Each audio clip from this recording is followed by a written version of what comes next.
here's what I want to say just to our fans right now. I'll get over here a little bit. Okay, we're going. You Hey, can we're talk. really Talk to hi, him. this is Dana. We're in a two-shot. I just want to lean in and kind of talk directly to the You fans. want me to lean out? We no, you're part of the deal. I mean, you're definitely Okay, go my ahead. partner.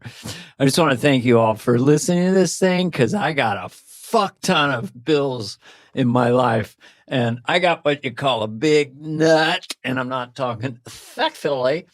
Anyway, have so I big thank you for pubes. listening, and I know you're usually driving and doing something else, but I have no anger about that. I'm just glad you're listening, and I hope it brings you a smile. David, would you like to address their fans? Yeah. I'll lean out. I hope it brings more than that. I'd hate to go. I listened to that hour and a half shit and I got one smile out of it.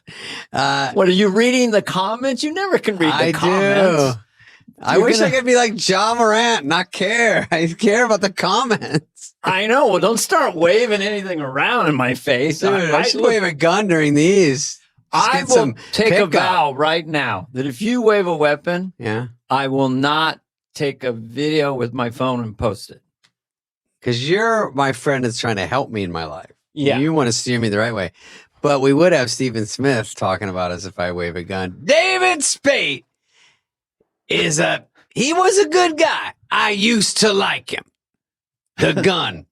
Carvey should have wrestled it away. You cannot have this person do 5 rebounds in a half and expect to go to the championships. I think the guy, I've been watching him. Stephen, if you're watching, got to come on your show. I kind of think that is a giant brain. Yeah. He's done some long riffs, and I don't know. We know someone here in our studio knows him. But if that stuff is extemporaneous after the half and what he's coming up with, I'm a fan. David? Jason Sudeikis is a guy who has trouble spelling his last name. I'm calling you Davey Segway. He's an all-time great cast member. And then, of course, we did do a deep dive into Ted Lasso, which is such a lightning in a bottle, incredible show. David? We did a deep dive. I watched the pilot. And I watched every episode, and yeah, then he watched gave every you the episode. cliff notes. So we met somewhere in the middle. I was like, so far it seems like soccer's involved. This is Let me, me know if I'm me close. texting David. Yeah, it's in England. No, he's great. I've heard about Ted Lasso for the last 3 years, and he's always good on the show. He was super cool. We did it in here, in my pad. We had a blast. Yep. He's just a fun dude. He likes to talk, didn't dodge. We just blabbed about everything, and he was a crack up, man. I had a good time that day. I would say that he, that was the first time like doing this podcast. You get to like sit with someone directly for well over an hour and get to know him. So I really got to know him. And he's a wise, he's an old soul. Sorry, I hate that cliche, but he says some really wise stuff and philosophical stuff, maybe coming from Kansas's own Jason, incredibly humble, regular guy. And I was fascinated how Ted Lasso came about and the origins of it and where it went and how much of his personality and the genius of a lot of moments in that show that you just don't see coming. Yeah, so hard to put together a show that works. So hard to get it to be a universal hit like that. And they did. They put the secret sauce together. That's a huge accomplishment. We talked about everything you could think of, Dana. You know what you said once? You said something nice. You said, you have an old face. And I said, an old face? soul? No, it was an old voice. Oh. No, I said he has a very cool voice. I've told you had a cool voice, but you never take me seriously. I get texts later. Did you mean that about the cool voice? Dana, tell me again. Look at this. I used to do this with my pen. Can you see that? On the shitty camera. Look at this. Then I go like this. Pew, take that, teacher. You know what I like? Oswald. David, I like when older guys go out with a young woman and they say it's not because she's young, she's an old soul. So she's an old soul who happens to have a great ass. That's Great ass. I don't care about the fact that she's 19 with an incredible ass. I'm attracted to her. She's brought out of high school. It has nothing to do with that. I'm 91. Hello. I'm Horn Dog Billy. Jason. We're going to get letters. No, we're fine. We're getting letters. Jason Sudeikis. Yeah, we you're going to better enjoy start it. this. It's a very mellow conversation, very informative and real, just about how people like Jason get to be Jason. And this is a really interesting journey. I would listen if I were you. Don't pause it. I'm talking to the people in the car. They're like, I just got to go into work now. You know, it's good that no Skip one works work. anymore. No, because no one works. You ever heard of this? Yeah. Fun employment. Instead of unemployment, put an F on it. Fun employment. It's like you kind of quit your job and you just travel the world. You ever thought of doing that? I'm soft quitting this podcast. I'd stop talking. That's a good one. Soft quitting. Yeah. Should we end on that? I like a soft opening of a restaurant. When I pull my wiener out, they go, "This is a soft opening." Wiener? Where are you from? 1968? Wiener? You call it a cock. Wiener. I don't like when girls use medical terms. Jason Sudeikis.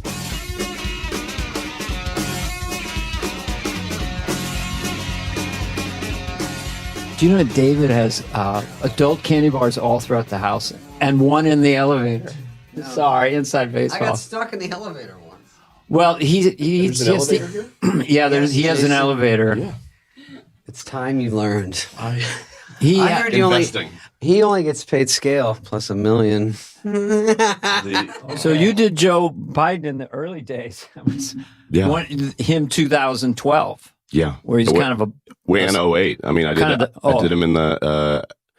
the first time I did him was like when some Christmas episode of maybe 2007 or something like that. Like, and I forgot. And then when Obama picked Biden as his running mate, Fred Armisen texted me saying, "Congrats." I was like, "Well, for what?" He goes, "Biden." I go, "I play Biden?" He goes, "Yeah. I played SpongeBob SquarePants." Like it was it was a Halloween sketch, and I was like, "Oh, right." I was like, I guess that means I you already had it locked in. I mean, unintentionally, yeah. I mean, and then I got to do it and be, who was the magician that went on after the Beatles on Ed Sullivan? Basically, I lived that existence playing Joe Biden in the vice presidential debates against Tina Fey's Sarah Palin. Oh, okay. Exactly. There's the metaphor, they look alike, they sound alike, it'll blow your mind. Yeah. And just everybody was clamoring for it, and she crushed it. And I had, fun runs written by Jim Downey and Seth, but everybody was like, yeah. Okay, there we go. Here we go. There wasn't much to do. He was full sunglass Corvette guy. He was at Alpha at that point compared to, he's older now. Yeah, so it was a different take on it. Paternal, very, very grand paternal. That's all I got. That's kind of close. I don't know. Good Lord. So we have Kansas's own. Yep. Kansas's own. Now you played basketball. Mm-hmm. The only thing I'll ask this first. Could you touch the rim? I could. Could you dunk a baseball? I could dunk a baseball, yes. I've probably dunked a basketball 10 times in my life. Shut up. Never during a game with a referee. I was just talking about this yesterday. Any witnesses? There's basketball going on right now. A lot of basketball. So I'm just... Yeah, so dunking's on everyone's mind. 6'2" or 6'1"? 6'1". What's your wingspan, though? Oh, probably 6'1". Probably nothing spectacular. So you had a pretty good vertical to get a basketball. It was also adrenaline. I also had a lot of friends that could jump, and so it was a little bit of peer pressure that way, too, where it's just, come on, just shut up and do it. But I do remember if I dunked 10 times, 6 of those times were one day after playing basketball, like in between junior, senior year, sophomore, junior year, like during summer. That's unreal, dude. My dad put up a 9-foot hoop and it fucked all the kids because we were awesome on the 9-foot hoop. And then we go to high school. What the hell is it doing? Airball after airball. Yeah, exactly. I can get the net. I can dunk on the net. 9 foot is awesome. It's less of a big deal now. I feel like, shooting threes off the dribble is what it's all about now because of, Steph Curry and whatnot. But back when I was playing, dunking was the biggest deal in the world. I mean, was the test market for those strength shoes, that they, with the really? That would kind of create. Yeah. I mean, I had a pair for the legit reason. I would jump rope in them all the time. A lot of time spent on that. But yeah. When they do it now, they go past half court. It's like 1 step, 2 step, shoot it, and you go, Jesus, how do you guard? You don't even know what's happening. He changed everything. It's just 1, 2, boom, and you go, and then they make it 90% of the time. Yeah, Caitlin Clark on the women's college circuit too. I mean, it's all over the place, all over the world. Yeah, just shooting. You play Sandler? Adam and I have played. I think we may have played once or twice, but not enough to have a scouting report. Mm-hmm. I hear he's good. I know he gets into it. He's competitive too. Oh yeah. Yeah. What are you doing? I know, it's all fun and games till the game starts. Exactly. And I'm like, yeah. Like, get open. I go, what? You don't talk to me like that. Jesus, Happy Gilmore. Yeah. I'm not funny. He goes, check the call sheet. I go, all right, you can you yell are at me a not little bit. triggering financing out here, buddy. We are all the same. No, but no, he's played in a game with my buddy Sam Jones that I've played in a few times, and my buddy Brad Morris. But yeah, I haven't played maybe once or twice.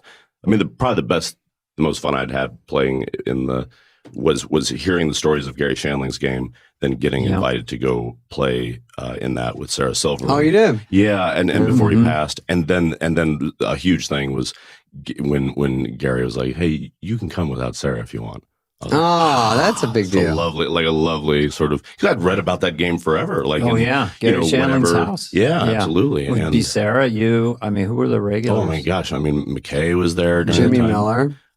Jimmy was there a couple times. When I used to go in the early days, but there was a run there when I went and I was no good, and I sort of got pushed in the background. Yeah. Just not the emails anymore. You could be a Muggsy Bogues out there. I was like, distraction, whatever they call it. Yeah, I just want you out there, like on the side, just like, we need a new guy. We need 5 to keep it even. You go out there and run around in circles. Or a Spud Webb. I would have been a Spud Webb. Yep. But no, I got out of that quickly. I was D basketball in high school, and our center was literally 5'3". He controlled the paint. Yeah. That was when they had D basketball. 5 foot tall, 91 pounds as a freshman. What about you? Were you always a bearded stud in high school? Were you a late bloomer? It was a beard of acne, like any of us, right? Oh. Like, I don't think I could grow a beard until about an hour before I got here.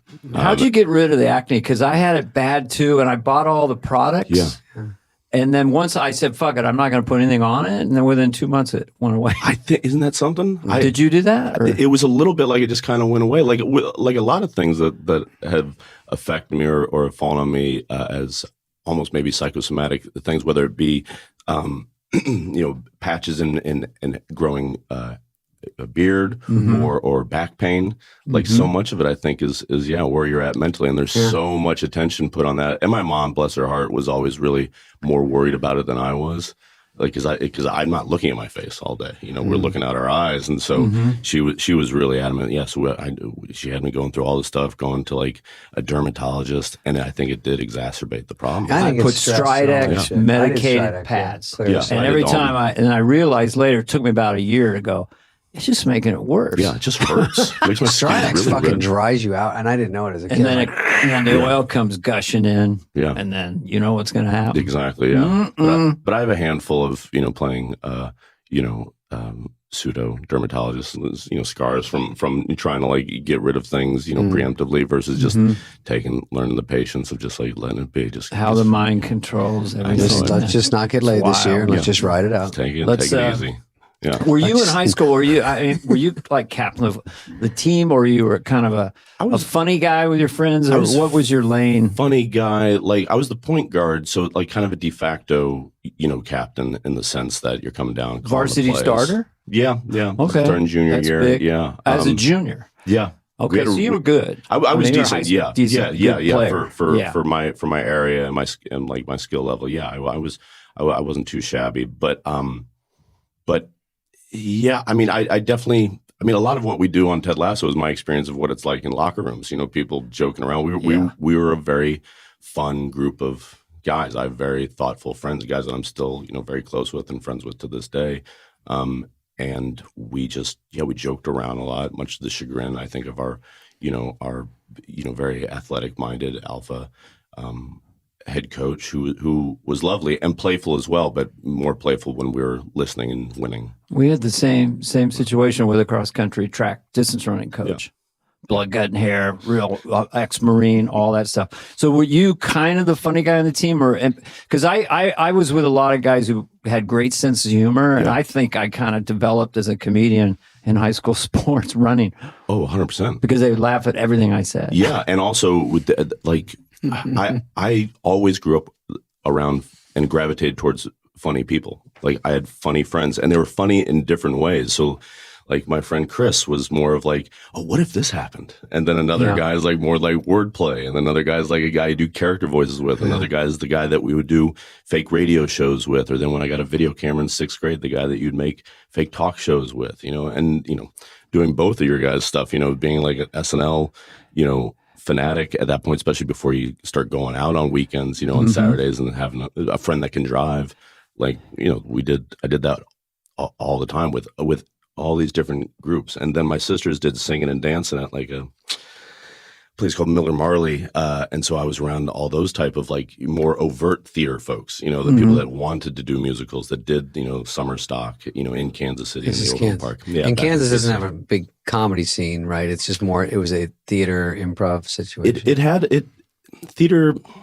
Yeah, I mean, they had stand-up clubs. I mean, I assume you all did like Stanford's and Sons and all that. Yeah, clubs in and Kansas coming City. through there. I know I saw Dennis Miller do, you know, stand-up my right before my senior year. Me and my dad went to go see him in KC at a place called Stanford and Sons. Yeah, and Brilliant. but yeah, I mean, my focus was mostly Mom taking us to go see touring companies, going to see my sisters do stuff during the summer, and then there was a place called Comedy Sports that was like sketch, or mostly, all improv, kind of like Whose Lines It Anyway, you know, like short form games. That's hard, I just love that, and it is hard. And if that's what you learn doing, you know, like where you're just constantly jumping through hoops, people setting you up to fail, like the audience, and it's all baked into it. You develop a little bit of a so fast. Improv is so fucking hard, and stand up is hard, but it's at least you can get a head start, you know, and think about it. Because now when you're in high school, there's a point where you go, I actually think I could maybe do this as a living. I didn't really think that when I was doing stand-up. I just did it one day and just said, I'll never do this for a living. I just want to try it. Yeah. No, it wasn't until moving to Chicago that I think I want to do this for a living. At that point, and I moved after I stopped playing basketball in college and stuff. Like I was just like, okay, quit doing that. Started doing Comedy Sports, working at a grocery store, living in my parents' basement. And then I was like, I'm going to move to Chicago. Yeah. You know, my folks are from there. My grandmother lived up there. I lived with her. My Uncle George and Aunt Bernadette had done Second City. You know, George went. You know, I assume that you had a place to land. I had a place to free. Yeah, for a while. George Went is your George father. Went is your son. He's my son. Yeah, it's weird. It's a genetic thing. I'll talk you through it. It makes sense. Brother and I've had to explain things visually. But yeah, like that was when I made the decision. Like, I want to try this. All the rest of it was just about having fun. It was just wanting to do something that I saw and having the opportunity to do it. I assume it's the same. Did you have stage fright? Or were you pretty comfortable? Wet the bed. No, I stage fright. No, okay. I'd get antsy. I'd get excited. You know, I try to explain what anxious is to like my kids. I say it's excited plus nervous. So I was definitely anxious, but I think there was something about having an athlete's mentality towards it all. And it's something I still say today, and something, again, we've used on the Ted Lasso, show, that there's no defense in the arts. There's nobody trying to actively, for the most part, when you're doing it, just stop yourself. You from doing it. Yeah, your own apathy, your cynicism, your ego, your baggage. But I tell my sons, there's no getting your feelings hurt in show business. Yeah, it's like no crying in baseball. Yeah. Because it's a monolith. It's not against you. It's not stacked against you. It's just a thing. Yeah, and how are you going to respond? It was made to make you feel bad. Did you? Yeah. I just want to insert this because I've always been noticed your voice. And did you get some voiceover offers early in Chicago with your voice? Never in a million years. Seems like you have a very good. He just noticed it was sexy a minute ago. Hey, look, I have a wife. Just be morning voice. It is very sexy, but no. It might be deeper right now, just because of It just seems like a good voice. Ford Motor. Screaming short. Like Arnett has GMC. Arnett's got. I could never. Yeah, I did a voiceover thing for Applebee's like a few years for SNL, which was nice because they're headquartered back home and stuff. And how did that sound? Did you put on a voice? Not really. Or was it's it just really like conversation? See you tomorrow. Applebee's. Again, hey, Applebee's. Feel like a pot pie? Yeah. All the spaghetti you can eat. Tired of blooming onions? Then come to Applebee's. Sick of breadsticks. Fish sticks. But I remember, and there was a big teacher, big influence in my life. She comes up all the time, but this woman, Sally Shipley, who taught speech and debate, had one of her students, she also taught radio TV, and one of her students was like, oh, we should do this thing. You know, you should get to do the voiceover is Jason Sudeikis. He has a nice voice. Okay. And I was like, I do? Yeah, I didn't know anything about that. And I don't have a voice. I don't have a face either. I say this You on the barely podcast. talk. I'm like an invisible person, but you can put stuff on me or give me a voice. The silver screen. You're just you are. I'm just invisible. I'm a totally neutral person. Whoever you want to be. Yeah. Yeah. You can put a nose on me, whatever. So give me an accent. It's a blessing and a curse, isn't it? I don't know. You know? I'm so tempted to talk about Ted Lasso, but I don't Do wanna- not. They told us, do not. Oh, for real? I figured when they said 45 minutes in, he doesn't want to promote Ted Lasso. It says right He here. only wants to talk no about Lasso. working at Banana Republic. Great, perfect. And Yeah, good. We want to This is spend the an one. hour on And he's an insane How to fold. pinball person. I Have you know. been to the pinball place in Vegas? The Pinball Museum off the strip there? Fucking monster right it's by the something airport. else. It's unreal. Yeah, really is. They write pinball big enough. You know where it is. And I went in. Yeah. Bing, bing, bong, bong, bong, bing, bing, bong, bing. Free game. It goes like this. Yeah. Free game. But I did it. I went through there and Got all the effects. good place to meet kids. No, I'm It is- kidding. it's- So no, I went in there. I felt weird because I'm like, it's mostly adults. I go, who's weirder? You know, I'm in here. But I played Galaxia, yeah. asteroids, Mm-hmm. boop, boop, boop, asteroids. You don't find them everywhere, Dana. Mm-hmm. No. You don't go to I Shakey's love. No, anymore, I do you? did, guys. I'm from the '50s. I mean, we had a pinball Sarge. machine at the lake. It was Lake the devil's Ronan. game back then. It was gambling. It was bad news. Don't put your quarters in Well, there. Guppy would. The guy who ran the Where's Guppy been? Mercantile in Lake Ronan, Montana. He was the king of that Guppy. pinball machine out on Yeah. the deck, and there were goats, and we'd challenge him. And so, I love pinball. Anyway, I fell in love with it. Yeah, after the fact. Throughout, it's always been there because growing up, I was born in '75, so arcades were big as a kid, and Dad taking us to go those things, and I would play, Dig Dug or any of the other games, Tron, whatnot, and then he'd always go over to these pinball machines, and that was the first time I saw a dude cradle the ball where it wasn't just luck. He wasn't just slapping it up there. I was kind of then kind of got away from it. Then one of the fellows that owns and created this theater called Boom Chicago in Amsterdam is a big pinball fanatic and knows a lot about the history and just how the games are made and the designers. And he had one and kind of taught me, and Brendan Hunt, who plays Coach Beard on Ted Lasso, taught us kind of the more nuanced versions of that. tactics. And then 10 years went by, and then I bumped into one again. And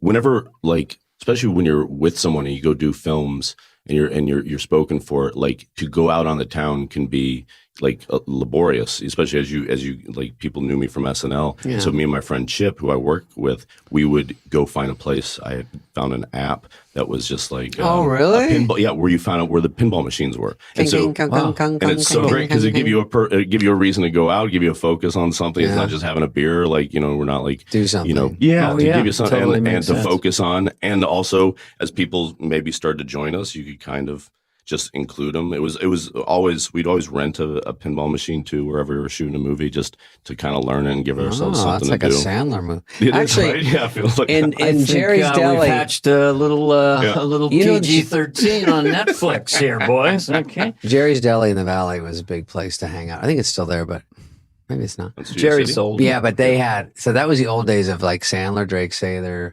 Schneider, where they had pinball in there. Funhouse, a game called Yeah, I Funhouse. love that game. And we would, just hours, there were just because there's nothing to do with stand ups in the day. Yeah. Board up for us, go bomb at night, come back in. It's practical. It's physical. It's a quarter. It's not tactile. that bad. You get $10. If you Yeah. can ride it out. And if you have a good game, it lasts 15 minutes, and then you're sort of competing against Oh, folks. you and, hate when It's someone's never got a long going down. ball. You're like, Yeah. I'll come back. and then you hear that knock. That's a good one. It's very close to what it So is. you lived above a Burger King. I heard. Yeah. Yes. So when is this? This Was is it my during first. Burger Was King's there places coronation? above Burger King? It must have been in New York. It was absolutely New York. Okay. On 46th Street between 5th and 6th. Mm-hmm. It was the first place it was the only place I looked at. I moved in. They had me at the Paramount. Supposed to be 2 weeks. I ended up. Is that reason for SNL? Yes. That's what I do too. Yeah. I go, Really? something's wrong with my room. It's 2 feet by 3 feet. I went down to the front desk and they go, well, you got a king suite? I go, Yeah. no. This is my whole room? And Yeah. I had no fucking idea what was I going had to on. sleep in the fetal position. It was so small. But literally, you couldn't stretch out. Oh, you could absolutely touch the wall either Yeah. side. It's like, Got it. but this was at the Paramount. This was the Yes. room that the Right. hotel that they And put they don't you in. count on you bringing a suitcase. No, Because when you go in, they go, You "I can ordered go this." in, or the suitcase They go, can go in. "Oh." You both can't go in. It's Yeah. honestly, there's a stand, it's on your bed. So It's funny. like, go ahead. But I was there. Yeah, I was supposed to be there 2 weeks. I mean, I'm extending it like 6 somehow. And went to an internet cafe. Looked up a place on Craigslist. My sister Kristen had already lived there for a few years, so I had her come to the look at the place. And it was, and I could see the 30 Rock out the back, out the blinds. So that was why I was here. I figured I was going to get let go within at least whatever the writers guild minimum. It's burned into all of us. I know. Where Just we all sound like fire me. Just like, Why would they hire you as a writer? Did they see you perform, Yeah. but then also Yeah. liked your writing and said, "Let's just try him that's that the way first"? impression I it's get. cheaper. Yeah. Okay. I never asked. I mean, but that was the impression I got. I mean, it was a little bit like I would have said, like, I was kidding about Sandler wanting you around the game. You always hear that Lorne, like, he just wants funny people around. So even though I auditioned for it, and I auditioned the year after Tracy had left, and it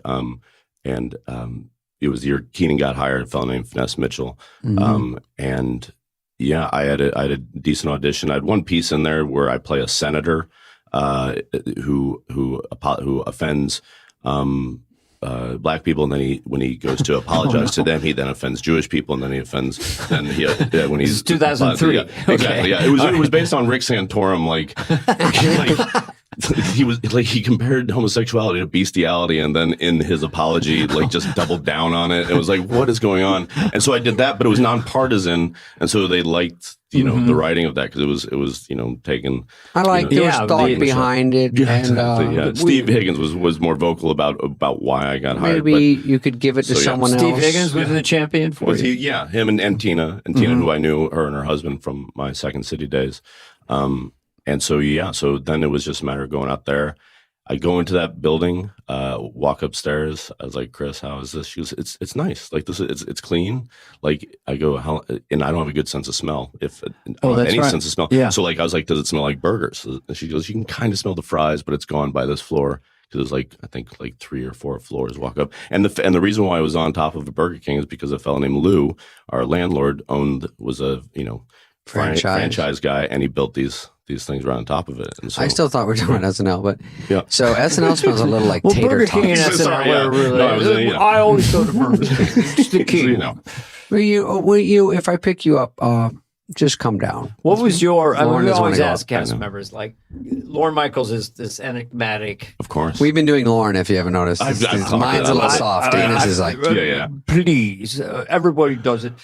But your relation with him, how did it evolve? Were you standoffish at first? Were you? No, he was always really like nice to me. I think he wanted me to get out of my own way while on his watch, a little bit like I would say that, the part of him that hires people because he sees something in them, or someone that he sees something in says that, you should go after this person's got something. Like I think he's seen all of us or our archetypes like a dozen times over at this point. Yeah. So he kind of is like, okay, I'm going to give you Billy Murray advice. Right. They attach you to someone. I mean, I don't know. I've never asked him, but that's what it felt like a little bit, like because he was auditioning. Who to, but he was always supportive. Like he was always someone that I felt I could go up and speak to. I remember that after that first audition, I talking to Horatio and Maya Rudolph. Horatio I knew from Second City. Maya, who I just met, but it was lovely. I went down to go downstairs and go, they're not going to laugh. No one's going to do anything. Like, don't worry about it. And then I went down and did it. And after I got done with my studio audition, the first one, Lorne came over and shook my hand. And I did not know what to make of it. would not know. Wow. I still like where it doesn't. Yeah, I still don't know what to make of it. He came over and shook your hand. He stood up, walked over. Now I walked forward, and I was told that no one's going to laugh. People did laugh a little bit. It was only like 5 people. Sure. And then he's not going to say anything. And then he got up and did the opposite of that. I was like, I didn't go upstairs and try to make sense of it. I probably haven't really spoken much about it because it didn't. I was like, now I don't know if I didn't.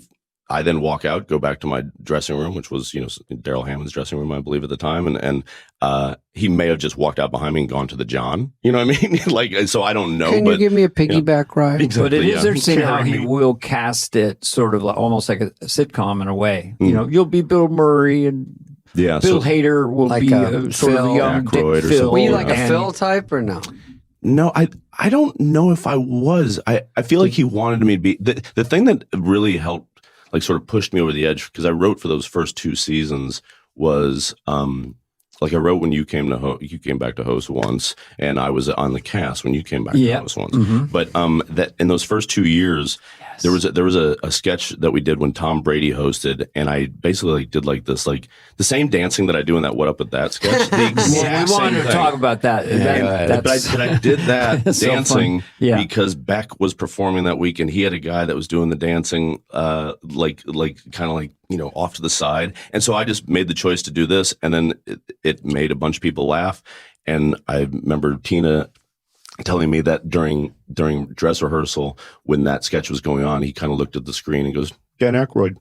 Oh, and then we had the show Saturday. The sketch made it on, as did the other sketch that me and my buddy Joe Kelly wrote for our man Tom Brady. And then 2 weeks went by, and during that break, they moved me into the cast. So it was kind of like. Well, it's such a specific dance, and it always makes you laugh. Even if I watch it again, and I'm laughing every time because it's so specific, and you're playing it so earnest and so clueless. So, and what's up with that? You can't take your eyes off you. Yeah. And Keenan talked about how much you made that sketch. I mean, that's very sweet of him. I would argue because you didn't have a line. You're just what he called. It's like a bicycle thing, and then you would do the side hip running thing. Man is hard to do, and you look so stupid. Yeah. And your wig, and also I think in the Ted Lasso clip where they say it looks like you're in the middle of all the guys, and they're 100%. like the first show. Yeah. So it's a hilarious, it's very dance. Specific. What's up with that is just funny anyway. It's just funny, and it was such a joy. I mean, what were when people ask me my favorite sketches from that one is always top 3, and not necessarily because of the effort I put into it or the way people respond to it, which is always lovely, but just it was the one that we did, my generation, where when they'd start to build the set, people would start to get hyped. Then it found that spot after update, so they'd tear away the update thing. Then they'd start putting up that, and the people in the crowd, and they know and we were all in that's it. Great. Everyone was in it. Everyone was in some weird, it's a gigantic cast. The best. And you'd always have like Robert De Niro there, or somebody like some weird cameo. Bill dressed as Lindsey Buckingham. Yeah. We knew exactly where it was going to go. We're just slotting in all these things, and it was great to get a cameo. It's great when people, even cast, want to be in it, or a host comes in and says, "I want to be in that." Yeah, that's the best. And so for people who don't know what's up with that, was Keenan was a game show, a talk show host. Whatever. And then he never got to asking anyone any questions. It was these long musical interludes and long intro. You have background singers, I think. Yeah. And then you dancing, and also athletically. Did you get out? I mean, you did it for a long period of time. It was more of a magic trick. I would do it for a little bit of time, and then I'd jump in to frame. Like that was the thing the thing I always look at is I've been doing that dancing since I was like on basketball teams, like from the early 90s. That's just watching MTV Raps with Fab Five Freddy and Kid and Play and House Party and all those movies. And yet it was the same thing. I made my 15-year-old friends laugh. The things that I delighted in were like me learning the edge of frame and how to make it look like I'm dropping in off of something, or taking a long exit roundabout thing, doing like a Sherman Helmsley walk off, and just trying to tickle Keenan, trying to make him laugh, and just milk up as much screen time as possible just to make Kenny Among in the booth laugh. And you were doing it different on air. You were to surprise him. Yeah. You try to switch up little things here and there. Yeah, we had a good spry group of people, my generation, that at some point you realize that if we make the boss laugh by making each other laugh, he'll love it. In a sketch that's funny with the sound off, there's no real joke. Once the melee starts and the party and the dancing and all the stuff, you can the audience can really just laugh. Oh, it's great. Because they're not listening for any, Which is another one punch. I wanted to bring up that you did with Keenan was the Scared Straight. Yeah. And he gave you kudos too as his partner in crime, going, hey, come on. I mean, that thing is Really, I mean, classic, again, so fun because we'd always get the host would have something fun to do, but then Bill and Andy were in there, and Bobby Moynihan is who I picture for the third, and Keenan. When you get Bill and Andy cooking and laughing, and then Bobby too. Bobby's so funny. And then Keenan would come in there just hollering at whoever. I'm trying to think. I mean, I like hollering. And were you writing on the show with 4 other people at that time? Did you come up with this with Keenan or no? Alone, that was probably him. I'm guessing Brian Tucker, maybe somebody else, Rob Klein potentially. But no, I a lot of times I was just those 2 instances were I was merely a muse. And who did you connect with as a writer? Did you have someone you wrote with more regularly, or would come to you with stuff? Yeah, well, I mean, those first 2 years, I really felt imposter syndrome of as a writer only because I had only recently discovered what I liked writing for myself. Mm-hmm. But again, that virtue of having funny friends, it was one of those things. And there are two sort of commandments, if you will, or a piece of advice that Tina gave. One was don't write anything that you feel like you can do yourself, because it'll drive you crazy, especially if you did audition for the show and I did it once and she was 100% right. I wrote a Dr. Phil thing for Jeff Richards.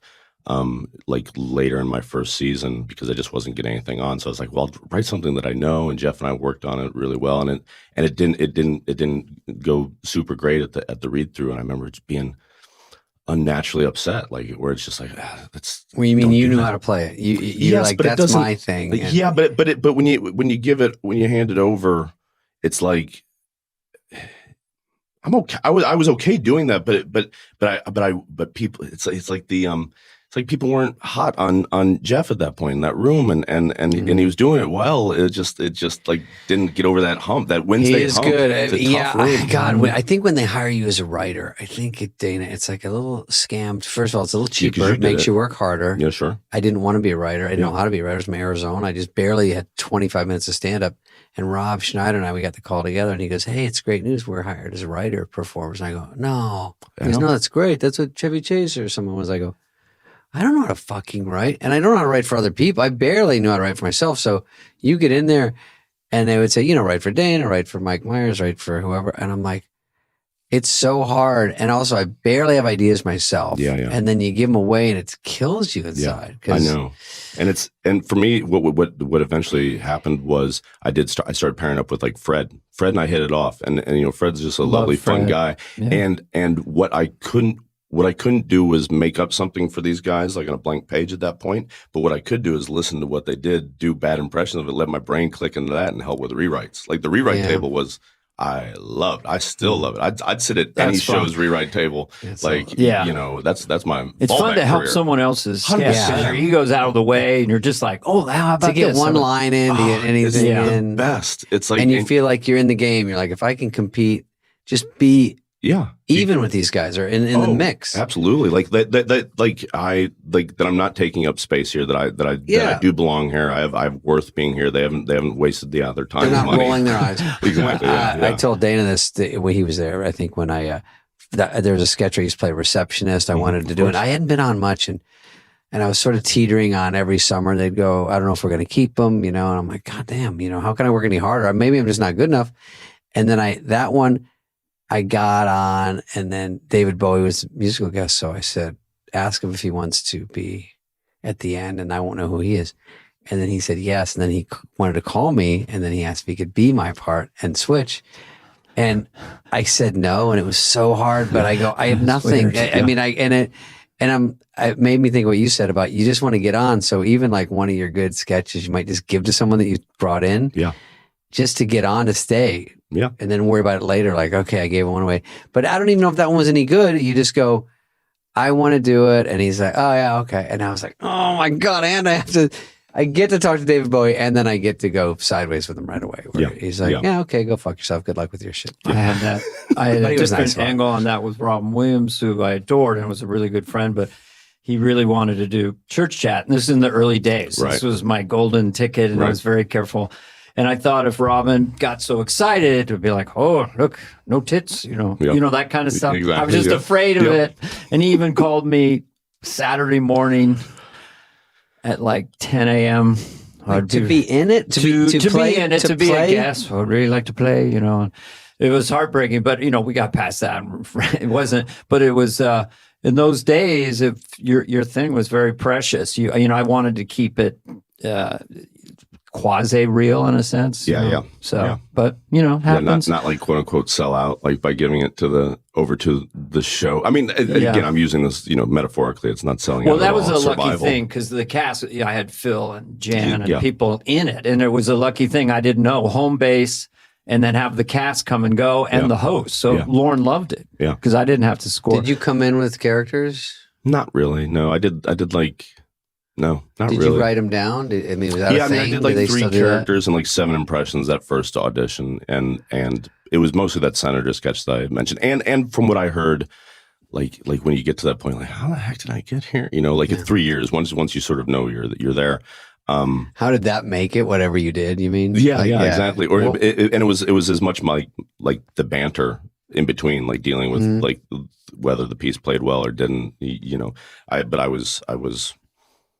Dubbed, you know, being funny. So they just wanted me at the table because it did feel weird getting, you know, being like an actor. I mean, I called my manager over at Brillstein, Jeff, and I was just like, maybe I fucked up. I think I should just stay acting. No, you're in showbiz now.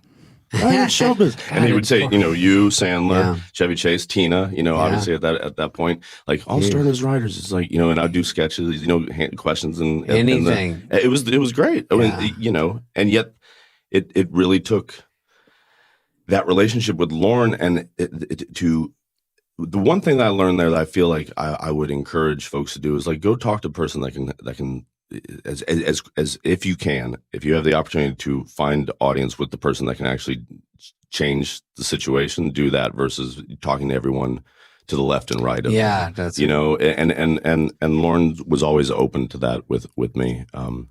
And you know, I think that when did Two A-Holes come in? Because that was one fairly early on. That was Chris and I's first season. You know, Chris.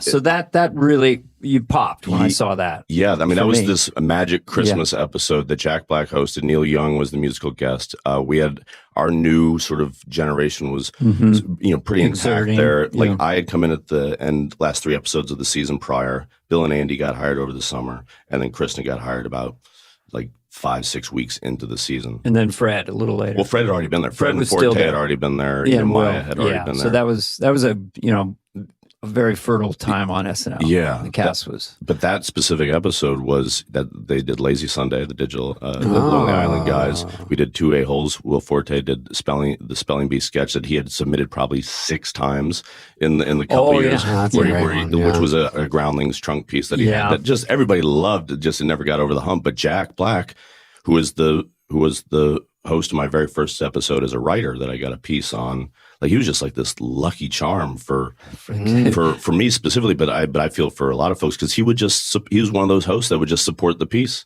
Like in A-Holes, he's straight up just a straight man, and that was Chris and I. We were writing together every single week, and we were just tired, and we were just chewing gum. And just started talking like that, hey babe, and you know, and just how do we make this guy's life a nightmare? How would you describe that to people who are listening? It may not have seen it. It's like 2 cocky young people, self-involved. Yeah, 2 self-involved people making a business transaction as difficult as as possible for the person trying to help. Yeah. And you had a rhythm of babe. There was a it was kind of like it was like chewing gum. Yeah, hey babe, what are you doing? Yeah. What do you want to do? Yeah, we want to go to Hogwarts. You know, and then Kristen was just like this kind of like and she was vapid, like almost like a Paris Hilton type, but you know, just vocal fry and just I want to go there. I'm tired. Yeah. Sometimes at 3 a.m, you go, "Is this even funny?" Oh, but 100%. You're just like, "Are we delirious? It's fucking funny." But also, it's you two, which is already. You're halfway there because people want you. Point, you know, at that point. I mean, maybe you weren't even that. Still emerging, I think. Yeah. I mean, she was off to the races because Chris had so many good characters. I mean, the Groundlings folks like blew always consistently blew doors off of us Second City folks. You know, did they really? Yeah, I think like in regards to characters, you know what I mean? I mean that's what I love about I'd say that, you know, Farrell and McKay are like Bird and Magic, like just like platonic soulmates that were like the Hatfields and McCoys, who then came together with these two sensibilities of these two amazing sketch, you know, American like comedy theaters, and then boom, like, you know, we're off to the races once they decide to like just, you know, harmonize with each other. We had more stand-ups back when you did, yeah. A lot of us were stand-ups. Didn't have real theater up in San Francisco. There was no Groundlings, or I would have been in it in a second.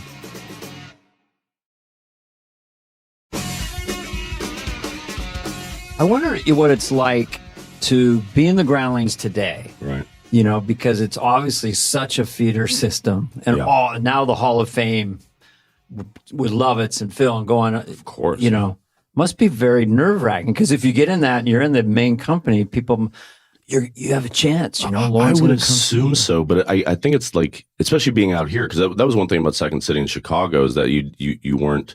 It was just about trying to do that well, like navigate like that.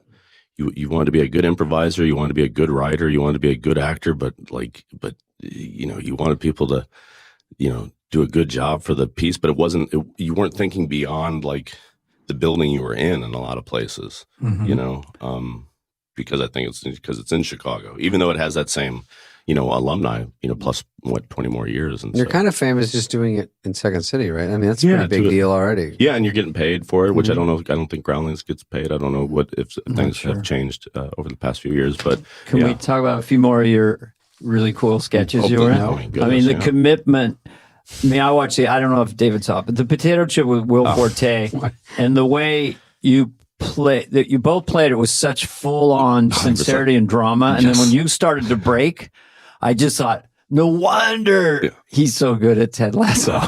You know, like, you know, you see the seeds of it. Like, sure. It's comedy, but I really felt bad for the way you played it. That first you were super defiant. You didn't need the potato chip. It's a complete theater of the absurd. Oh, absolutely. With such commitment. And Will Forte is a freak that way. He's on the, and then the way you decided to give it up, and then the way you saw it. I mean, you must have known that was, because that's such a weird sketch that people who like it must really mention it to you, right? 100%. That's one of those sketches I'd be curious to know from both of you. What's the one that people can come up to you and you know, like, oh, we would have been friends as kids. If you like that, then we're like friends for life. And, you know, people say, "What up with that?" That's great. People dress up like that character for Halloween. Yeah, but I would say Potato Chip and Main Justice. Is another two that if people come up to me and go, I love Potato Chip. Yeah. Then I'm just like instantly have a soul connection with that person. Do you have one like that? Oh, yeah. What Skinheads from Maine. Which I did. I love we both have a Maine sketch. I did it on the variety show with Colbert. It was just a flight of fancy of a Petridge Farm kind of voice being a skinhead. Yeah. You know, the weather's the only thing that the Jews don't control. You know, it was that level of it. That's funny. And I remember that. Clam, he goes, I hate stick for beating Spaniards. And so it was Skinheads from Maine. Yeah. So when people at an airport come up, hey man, our friends and I always mention that. Yeah. Because we're skinheads. Exactly. Yeah. Thanks for repping us. What about you, David? It would be Bye-Bye. Bye-Bye. No, we did Bye-Bye twice. The second one bombed miserably. It's a very catchy catch. It's a catchy one, yeah. That was the only one. It was only twice. That's what we did, and then we went away I went to Los Angeles the next day, and this flight attendant said it. And then from then on, I probably honestly heard it maybe every day of my life for about 10 years. Because when you go off a plane, if they say anything like that, your head goes to your sketch. Absolutely. Oh, yeah. And then that's the easiest thing to say. And then they were told not to say that anymore. And then they show the sketch, because my friend's wife worked for American. They show them and say, this is what they think of us. So we have to change our own. Like, geez, we've ruined everything. We say good morrow. Now we say good morrow. We say get fucked, get fucked, get fucked. I mean, they still hate you, whatever they're saying. Sorry about the leg room. Sorry about the leg room. Sorry, we're charging for bags. Yeah. No, it is. It bought me some street cred with, sometimes they come by and like in the Southwest and they give you like a thimble of water. And then they come by and they go, hey, and they wink and they give me like a 2-gallon jug. And I go, oh my God. And then the person next to me, can I get another water? I'm like, I'm waterlogged. I've had too much. I'm holding it like a baby. And they're like, get fucked. I have too much That's water. mean. Get fucked. I know. They get mad at me. Now, what about this Maine justice guy? That's another really. Yeah. I mean, it's the same character, really. I know which is, but it's such a fun. How do you describe that sort of character? I mean, he's like got a little goatee. He's like Colonel Sanders or something. Yeah. Like what's funny, and this is one of those things that I love, like one of the lessons, like showbiz lessons that it can almost extend into life lessons at SNL is the potato chip sketch was done when I was going through a divorce. I was like, like not sleeping well, like being pulled every which way. John Solomon and Will Forte, who were writing buddies, went to UCLA together, etc., and created all this stuff since Last Man on Earth and MacGruber and whatnot. They write Potato Chip. And the reason they write that thing is because I had done a sketch a few weeks earlier, the first time we did What Up With That, actually, when Gerard Butler hosted, and I had just seen Cool Hand Luke, and I was kind of like, oh, it'd be funny to do a Cool Hand Luke sketch, but Cool Hand Luke tries to get out of eating the eggs by just being like, are these free range eggs? Like it's like he says, I bet I can eat 50 eggs. And then I wrote myself as like the George Kennedy part. So I'm doing all that. Oh, boss, here we come now. Doing all that, and it did well, but it didn't get picked. So you. And that's the beauty of like Wednesdays is like, that's when you write one for them, one for you, and you do something. And then your friends, like hear things, or your coworkers hear things. Oh, Jason can do this voice. And so then they write Potato Chip and write me in that voice. Yeah. And so it comes from that. And so they're just right from this really crazy, silly place, which is literally just me doing a bad George Kennedy from Cool Hand Luke. But a loud, bombastic, cocky, high energy is fun to do in that studio. Yeah, and just picturing an outfit, whatever. Yeah. Well, again, one of those great things that I think Kristen is such a perfect example that the Groundlings folks had. Like they could see these characters that could just be transferred on the television. With like wigs and just like the slight, like just a couple, props and wardrobe, and boom, they're off they went. So then with Maine Justice, there was an idea that I had first year for Horatio Sands, and it was more like Texas Justice. And then just like, then we just like added some layer of absurdity to it. We just make it Maine. And I mean, I've told this story before, but like Lauren and Seth like hated it because there was no logic whatsoever. Yeah, it's not really a Maine accent. Yeah, it's not Maine. It makes them like, why are they talking like this? What is going on?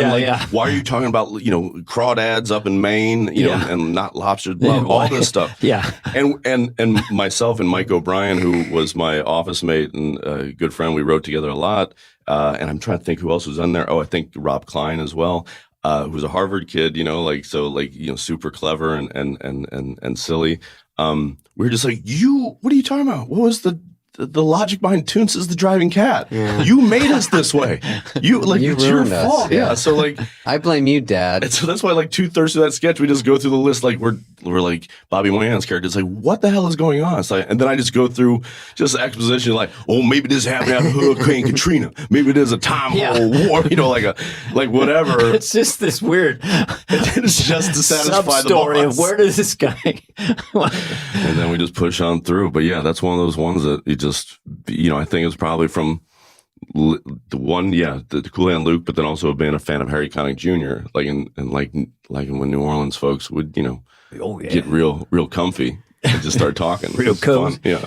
Yeah. Did you, when you were just Cool Hand Luke, what were the things that blew your mind as a kid, like with movies or TV and stuff? Yeah. They inspired you. Was it Cool Hand Luke one of them? No, I mean, the first one that comes to mind is Beverly Hills Cop. Seeing Beverly Hills Cop in the theater. Yeah, all of it. Yeah. Dun, dun, dun, you guys have to pay for the rights for that? If we use then we just laid out on it. We could do 6 notes. Exactly. You could do 6 notes, and then we're like, fucked. You do it for the repeat. Marcy, get Tina. Yep. Jason. Anyway. But that was a big one. I mean, SNL was huge. It was like, that was certainly. When were you in high school? When was SNL? 94 was like 90 to 94. That was a weird I know, yeah. But I would say, okay, up until sophomore year, till my friend Matt Bale got his driver's license. Somehow you got a car, then and then you're out every Saturday night. I mean, what were you doing each Saturday night? Not we were on 11:30, like bowling. I probably didn't do too much. I don't know. What's in KC? We're on 10:30 in Kansas City. You guys were. Oh, we were on 10:30. Yeah, super. Yeah. Yeah. Damn. God, Arizona, it's like on 9:30. Do you want me to do any of my sketches you may have missed? I mean, boy. No, I got to ask him about Let's go back. Where's it on Peacock movies? Everything's on Peacock. Do they have to name the network? It's a swear. Peacock. You can't really put on an art piece on the Peacock. We're the Millers, Horrible Bosses. Stop me if you're in any of these. Horrible Bosses. Yeah, we were told by who were you told by this? You're up to you can do whatever you about like. the age group of when you're a certain age. I know. We just do this. I love looking at the ones you like. Dick Fuel crime scene. Well, I thought that guy was fucking awesome. I did too. I thought that was so that fun. Character. Dick Fuel. It's just me doing like a bad Stallone, but or also Vin like Diesel. with Vin Diesel. I'm doing Vin Diesel. But so you've got a really good bald cap on, really good. like a super short crew cut. Yeah. You coming in? What was his? He's supposed to take a hit from Jeremy Renner. He's just supposed to he flinches. Yeah, he's just a stunt guy, and he just flinches every time. Yeah, and he fights back. It's so silly. It's so like, but yeah, I did that for the MTV Movie Awards when I hosted. That's it was fine. me. You can look at this if you want. It's just okay. So crime scene is one of my favorites. We did that with Charlie Day. Yes. Okay, so now that was another great one. But that's written by Joe Kelly, who's one of the co-creators, one of my dear friends, who co-created Ted Lasso. Mm-hmm. That was a scene that he wrote for a sketch show after he didn't get asked back. He had a killer year at SNL, didn't come back, went on to go do great work at How I Met Your Mother, a handful of other sitcoms. He co-created Detroiters, etc. That was a scene that I saw him do in the sketch show. It was all about cops and magicians, right? So he does this thing, and I'm like, this is a humdinger. Like I just love the writing of it. It's so clever, and so like it reminded me of like. In that space of like the audition sketch from like Mr. Show or, the Dead Parrot sketch, Monty Python, like one of those, like where it's just like the writing is just super clever. And those are two of the all-time greatest sketches. Right, and just very quickly, it was like he's kind of doing sort of a quasi-Columbo investigating a murder. Yep. And then he doesn't relate to anything you mentioned. No, not baseball. He doesn't know what baseball is. Doesn't know what World War II is. He doesn't know. Excuse me. Yeah. I never watch television. Exactly. Yeah. And so he's just like this cop who's just kind of a TV snob. Very Monty Python. 100%. Yeah. And so then when Charlie hosted, I asked Joe if we could do it. And he's like, absolutely. Charlie and I were doing it. I was going to play the part Charlie was playing. And then Charlie was like, what if we switched? I was like, yeah, let's do that. Because Charlie and I had done Horrible Bosses 1 and 2. I'd been on It's Always Sunny. I think he's as smart and lovely and funny as they come. He's funny. And so I was just like, and trust his instinct and his gut like crazy. And I was just like, yeah, let's do that. And that sketch, I love to pieces. And it's just one of those things that similar to like doing the George C. Scott, George Kennedy voice is like, just because you do it like there and it dies, like doesn't mean it's dead.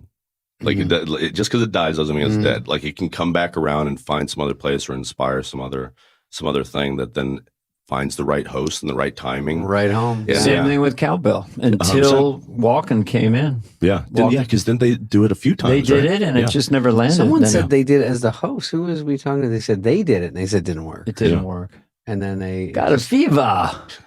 You just need crazy Walken. I mean, you can't. It's one of the greatest rhythms for thing. And then Will, who can lower his IQ, which we said in like 5 seconds. So Cowbell, he does this thing with his eyes where he's really stupid. He's so committed. So funny. So the two together, it's a magic sketch. But this one I watched, and God damn, that was fun. Yeah, that's Joe Kelly and Charlie Day, and me just trying to get in where I fit in.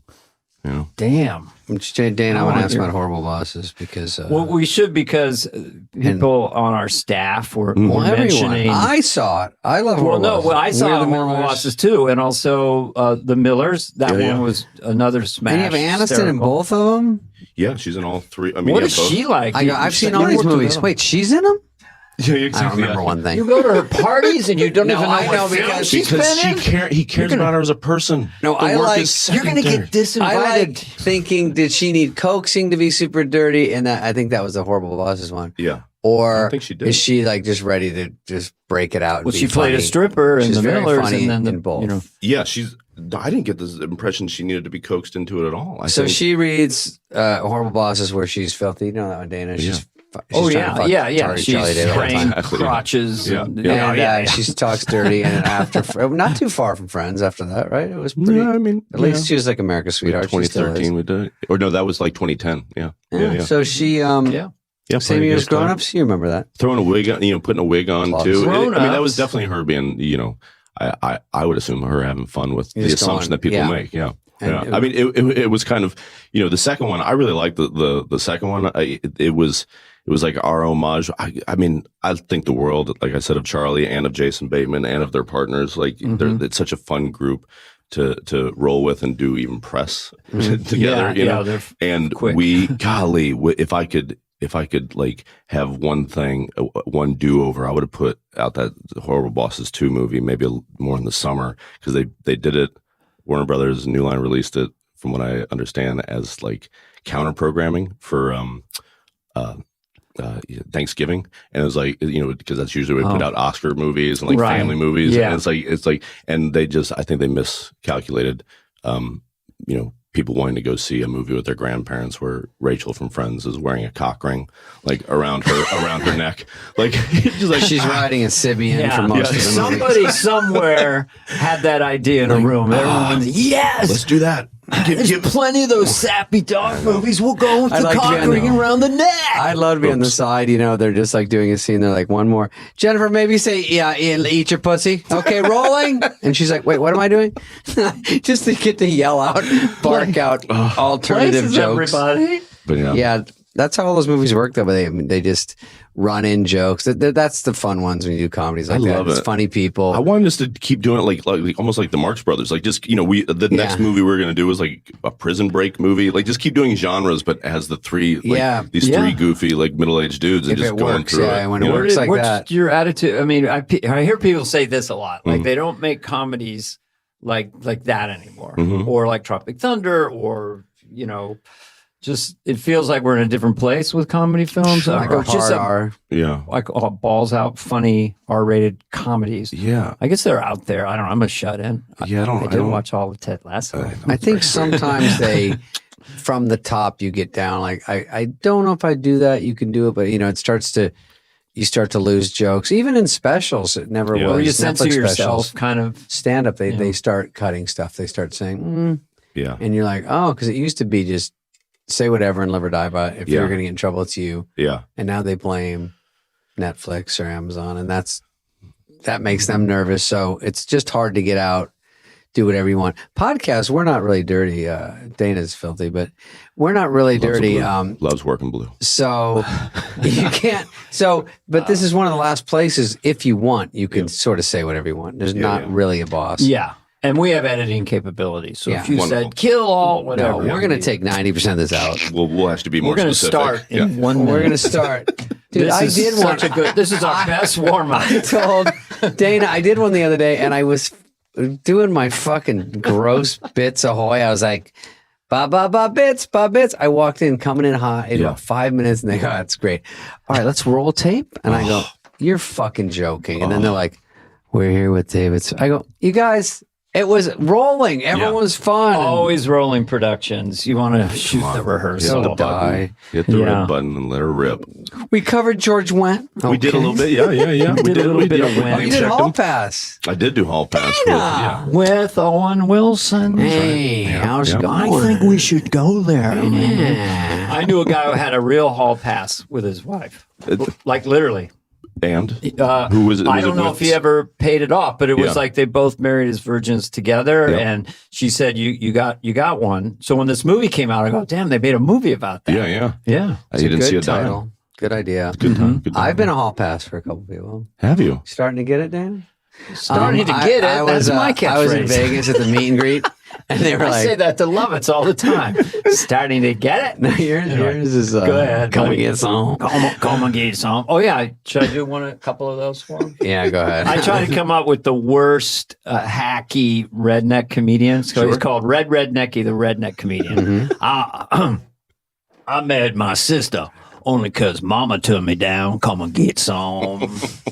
Gotta have a catchphrase. I asked my mama what's for dinner. She said roadkill. I said, what kind? She says, I got to take a drive. Come and get some. I like It's how all it come and trickles get right. some. It's in the jokes, and you're like, "Oh, is that after the joke?" That's the. Come and get some. I got mine as rack. It's your cigar pull, like Burns. It's like, hard to come up with a catchphrase. Come and get some. I had to look it up. I couldn't have been the first one to say, "Come and get some." I remember who's the guy that would do shucky ducky quack quack. Like it was somebody on. It was on Def Comedy. Oh, black comic. Yeah, Shucky Ducky. He might have been called Shucky Ducky.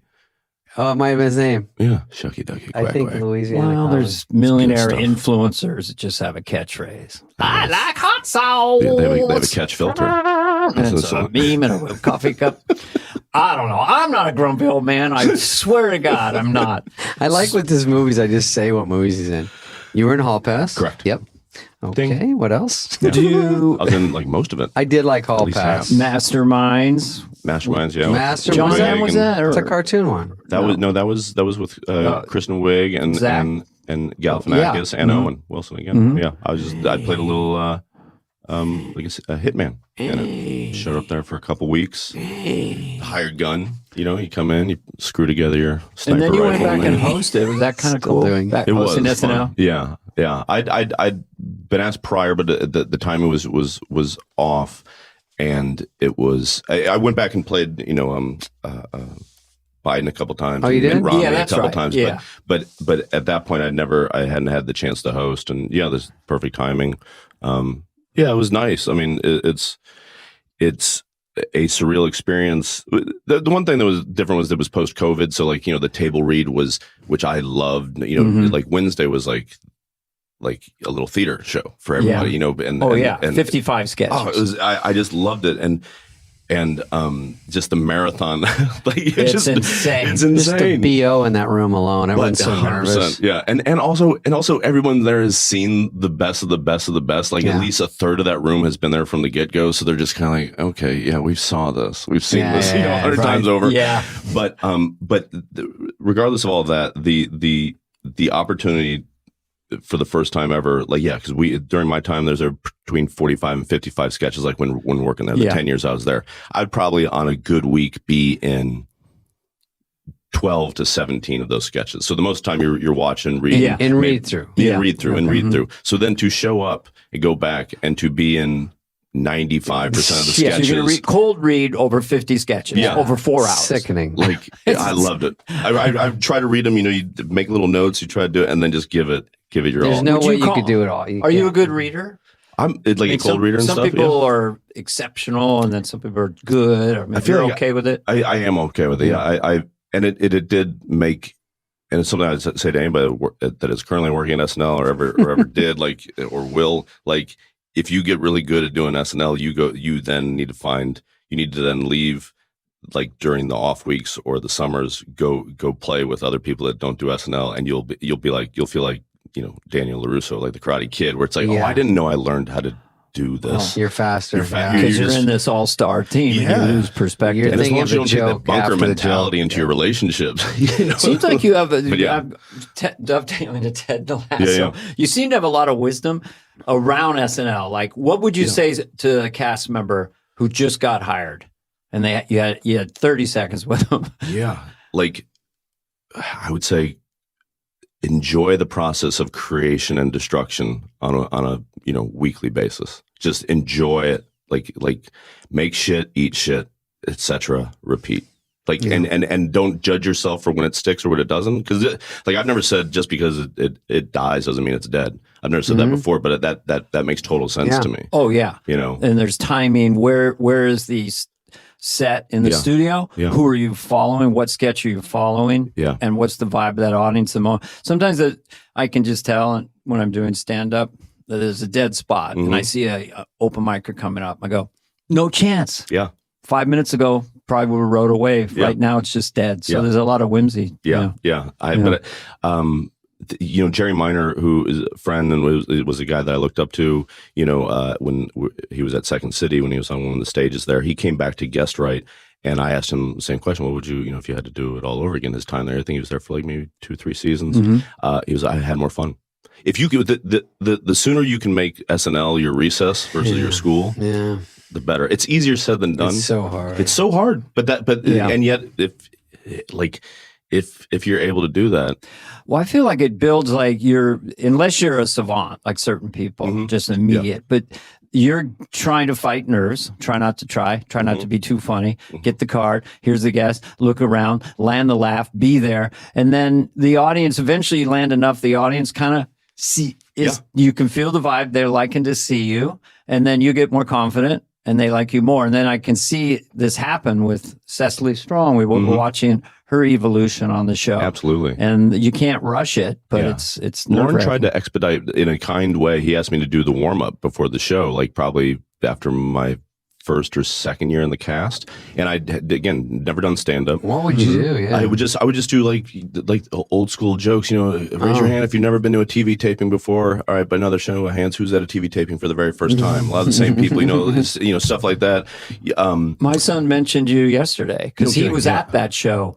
And he goes, we're going to interview him. He goes, oh man, he's a really good stand-up. Oh no, not because that's all he saw acting, you coming out. Yeah, that was Lauren just wanting the audience to have a better sense of who I was before showing up in a sketch. Yeah, before you get out there. Yeah, and he would be, Norm used to do it. But like Norm evidently would say, so I'm going to be in this sketch. I'm going to come out. When I come out, really let them have it. Let them hear it. Just please love me. Yeah, it'd be great if you could like stand up and apply. Yeah, right. That'd be better than anything. Yeah, Lauren's like, Norm, let them not like you ahead of time, and then go do your update where they're going to hate you. Don't you love when Lauren? You always uses the one name. Chevy did it. Danny did it that way. Billy liked it. No, he's. There's only one Lauren. I love towards the end there, like on Tuesdays was the host dinners. Did you guys have those? Like where yeah. I loved them because it was a little bit like the part of me that wouldn't do homework and then would try to talk about current affairs or current events before we started talking about Beowulf. Like I didn't read Beowulf, but I can talk about the TWA. We do out a 4-hour boozy dinner and then go back and write the show. Yeah, I did to avoid writing when they go. We're trying to gather people. You want to go, Spade? And I'm like, yeah. I loved it just to see Lauren like get loose and I learned through repetition. So hearing stories that he may have told before, like it didn't bother me at all. I just kind of like play as Ed McMahon I was always like, I loved when you came back to host I always had fun making Lauren like my straight man. Like during pitch meeting on Mondays, I for years since even Chicago, I still carry them like these little tiny notebooks, and I just sit there with this little notebook, and it would be like, all right, Jason, and I'd go, hey, Lauren, you still need you ran out of karaoke last night without paying. You owe me $100. He's like, I'll get you. Okay, you said that, like whatever. And so then whomever, Ludacris or Ben Affleck doesn't know what my relationship is with this guy who's an icon, and it's just me like that's just giving him guff. But he always like we would always laugh about it because it was always like respectful. It was never me like being a dick to him, but it's just kind of like acting like he was just one of the bros, one of the guys. Boys. Yeah. And I think hosting is scary. One time I went back and I got sick during dress, and I had to lay down. And Marcy, I don't know if you were there when Marcy Klein was up. Sure. She was, of course, dramatic anyway, and then freaking out, pounding on my door. I was in that little dressing room off of 8H. The host and the music are right there. Yeah. So I was in there laying on the ground, and I threw up, and then it was mid-dress, toward the end of dress, and I missed 2 sketches, and I just went in, and then they go, so those got cut. Yeah. The writers are like, fucking awesome. And then it's the worst. Awesome, dude. It's already got a stink on it if we try to bring it back next week for Michael Keaton. A little bit of bar flex. Yeah, a little bar. Yeah. And then I got up. I mean, hero is a strong word, but I got up and I did the show. But no, hero. It was people. That's like people your flu were whispering. game. Like Jordan. I was flu. You're rocking. I went out there and did a real C+ episode. I hosted twice. I don't know if anyone was better, if you can consider that. I remember Adam was in my monologue once, and then he Waterboy opened, and he had to fly back to LA, and Lauren goes, just do stand up. I'm like, it's not that fucking. I never even go on anymore, so I had to go do cold stand-up of like, dogs are funny. Do you know he made me do, he asked me to do the warm-up for the fucking 40th anniversary. Oh, he asked me to because I had done it for 8 years. That one that I was telling you, and again, just straight up, just being goofy. You know, I mean, Don Pardo would introduce me, and here's Jason Sudeikis, and I can give it up for Don Pardo, the man, the myth, the legend, the only person in this building that was quoted in the Bible. You know, just doing old jokes. God said, "Let there be light." He flipped the switch. You know, like the corniest, hackiest, whatever, but just having fun, right? But the audience is. And then they're all cast. That 40, that's what I said to him. Like, he has Eric Kenwarn, who was a buddy, a producer on the show, was, you know, writer guy that we wrote together all the time. And I was like, what are you doing? Like Sarah Silverman's in the house. You know, Chappelle, Spade. I name check. I was like, these guys would all kill. Like, why me? Will you just do it? You know? And so I do it. And it is, I eat so much shit. It's not, no one's listening. It's like 10 minutes before it's live, and you're looking out there, and what I've said is like, it looked like the gatefold of like Sgt. Pepper's, the cover, where it's just everyone. Every person was famous. Every person was famous, and then famous on top. Famous was talking to famous. At some point, I was like, you know, said to Keith Richards, who was talking to Jack Nicholson, you know, Keith, Jack, I think if you guys sit down, people will start to follow along. And it's just nothing. Then next, and I'm like, so I'm not bummed. I'm just laughing about it. I look out in the crowd. Galifianakis is crying with laughter about how much shit I'm eating. Lauren then comes up to me, says, you know, do you want me to, like, off mic, do you want me to introduce you, settle them down? I was like, yes, please. I go, yeah, man, like, that'll help. And he starts to go up to the mic. I go, hold on, let me introduce you. I go, ladies and gentlemen, really quick, let's give it up for the man. None of us would be here without him. The one and only. Please put your hands together for Mr. Dick Ebersol. And I do, and I make that joke. And as I do that, Bill Murray walks right in front of me, looks up at me, and gives me a little thumbs up, like Murray in the box. And I was like, "That's why you say yes to this gig." I'll take that. And so then Lauren says, you know, everybody quiets down a little bit, and then I got about 30 seconds to just say, "Hey, everybody, have fun tonight," you know, like before they got loud again before the real show started. But that was just mayhem. I didn't have a dressing room. I think I was just hanging out in the hallway or something. Yeah, my mouth gets dry just thinking about it right now. Stargazing, here we turn into is like somebody. I got to meet Eddie Murphy that night. I got it was like a to-do. Chappelle asked me, where can I smoke a cigarette? Yeah. I wasn't sure. Go to the stairwell. I don't think you can. What about a vape? He goes, I don't like them. Yeah. Well, all right. I know.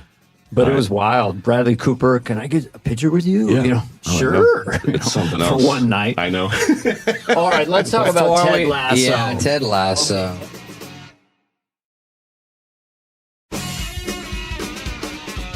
Ted started as a video. As a commercial, yeah. Very well. There was a guy with a beard in that, and then who made that call? I mean, there you go.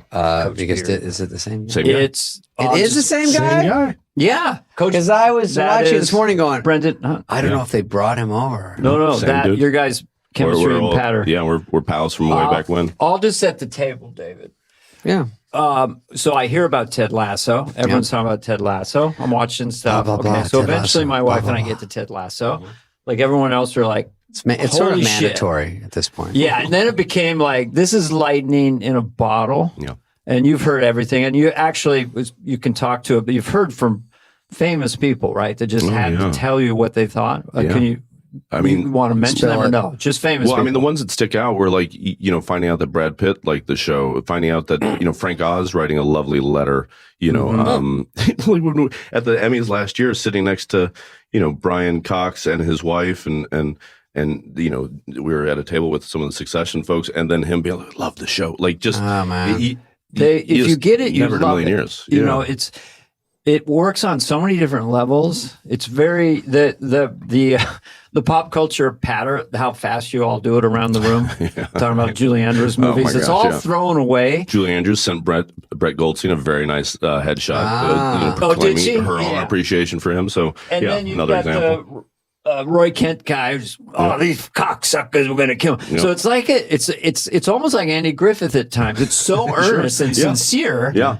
And then the likability factor of Ted Lasso, you know, the country bumpkin that doesn't know what he's doing. He's smarter than everyone. He has no ego.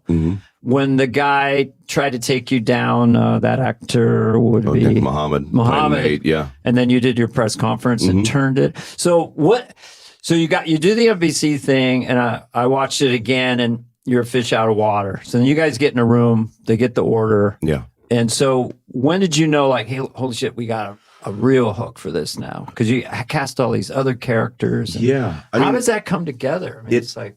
It starts and stops, because we did the first commercial in 2013, the second one in 2014 we got to do because the one in 2013 was well received. So it's sort of well received just by your friends. They hear it. Yeah, but we also hear about it from the football. Because it was made to bridge the gap between American football fans and soccer fans. And Brendan, who plays Coach Beard, and Joe Kelly, who was one of the creators of the commercial, and we're all friends. And we're kind of like Goldilocks. I know nothing.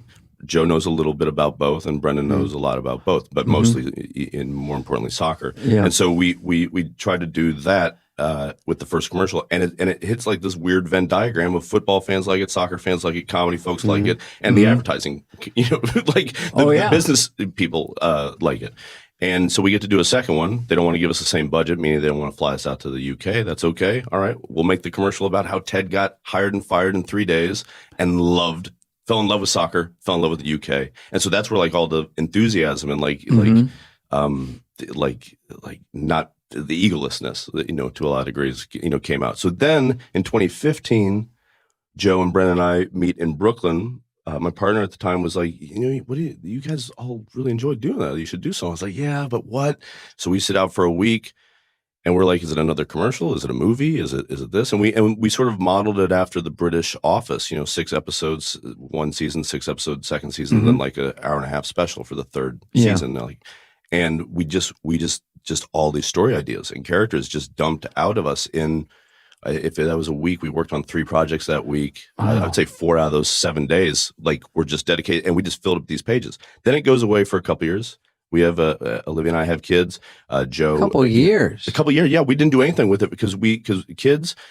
Joe and 3 other buddies created a show called Detroiters with Tim Robinson and Sam Richardson and our buddies at Cannon, and that was on Comedy Central. So that was taking all of Joe's focus.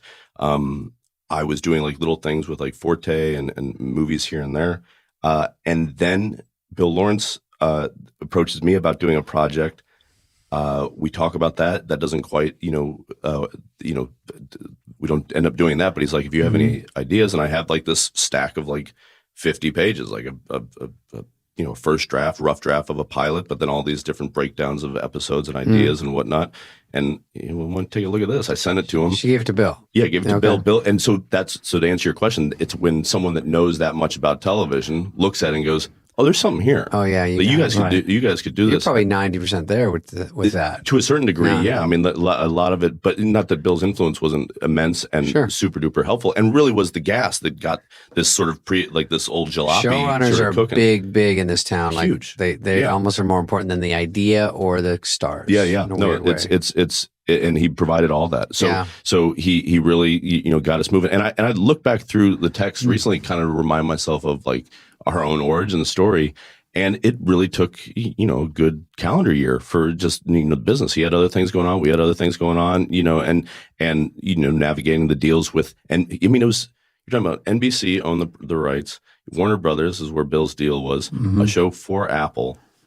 And that was once Apple came on, because we pitched it to everyone, but Apple was the only one to say, we'll take it. We'll take a shot at it. And then, then all the deal making after that. Once takes a while. So other places, you went in with a pitch and they said, no, thank you.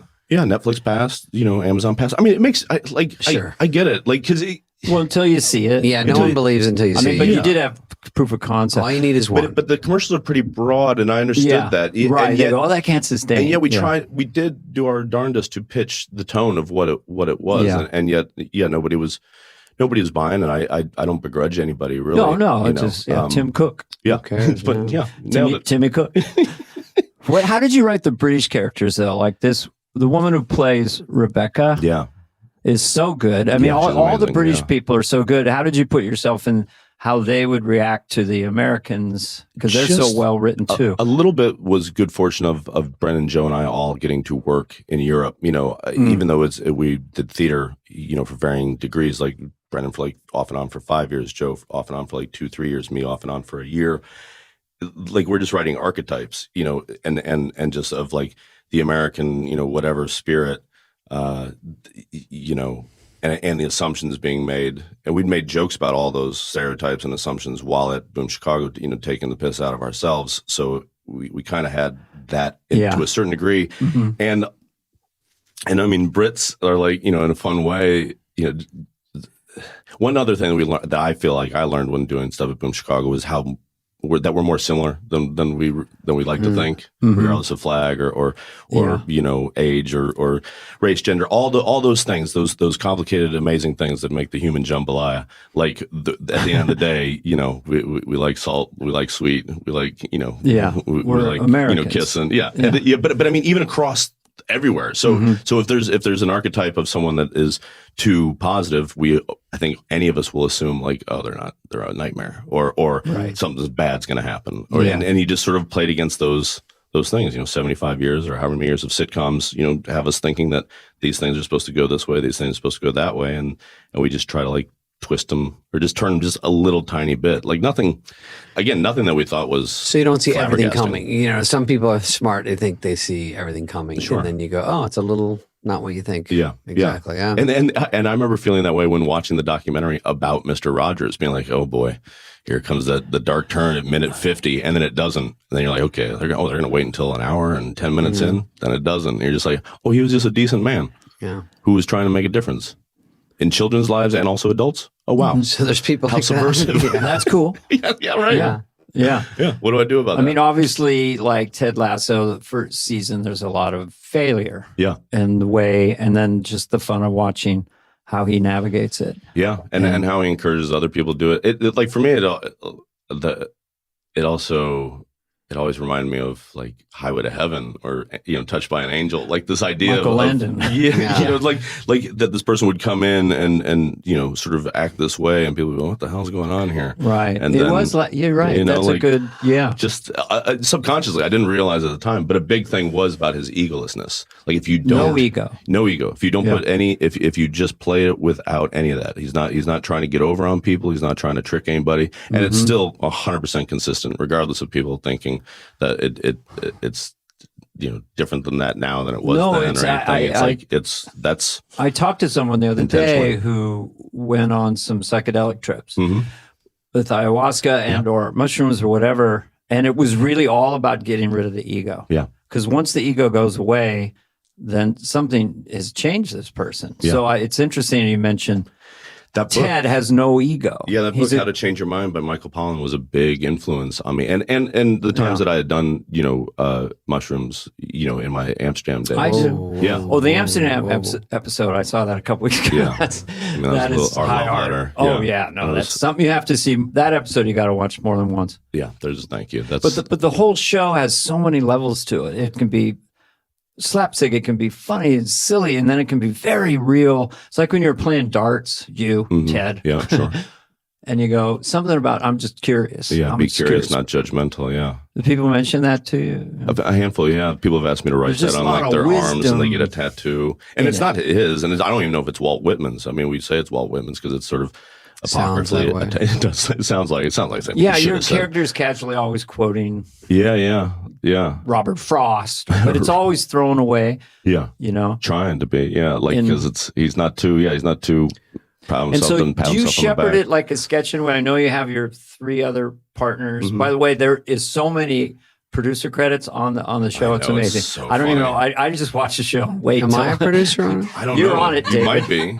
You might be after this. You're co-executive. Yeah. But do you treat it like, so you're probably someone else is technically directing, but you're just going to be an overriding creative force in it, just like shepherding a sketch. Sure. I mean, the way I can, it's a little bit like, it's a big old cookout. Everybody brings a dish, and I just sort of help put things on the plate. But the sensibility has to stay wherever you want it to be. Well, if you, I'm sure if something sounds false, you can say, I don't. This doesn't feel like that. That's been afforded to me from the get go. And do you? It's done now, right? So you're gonna miss it, I'm sure. I will. Yeah. I mean, we're still, like I still watch cuts for like music stuff or something like that.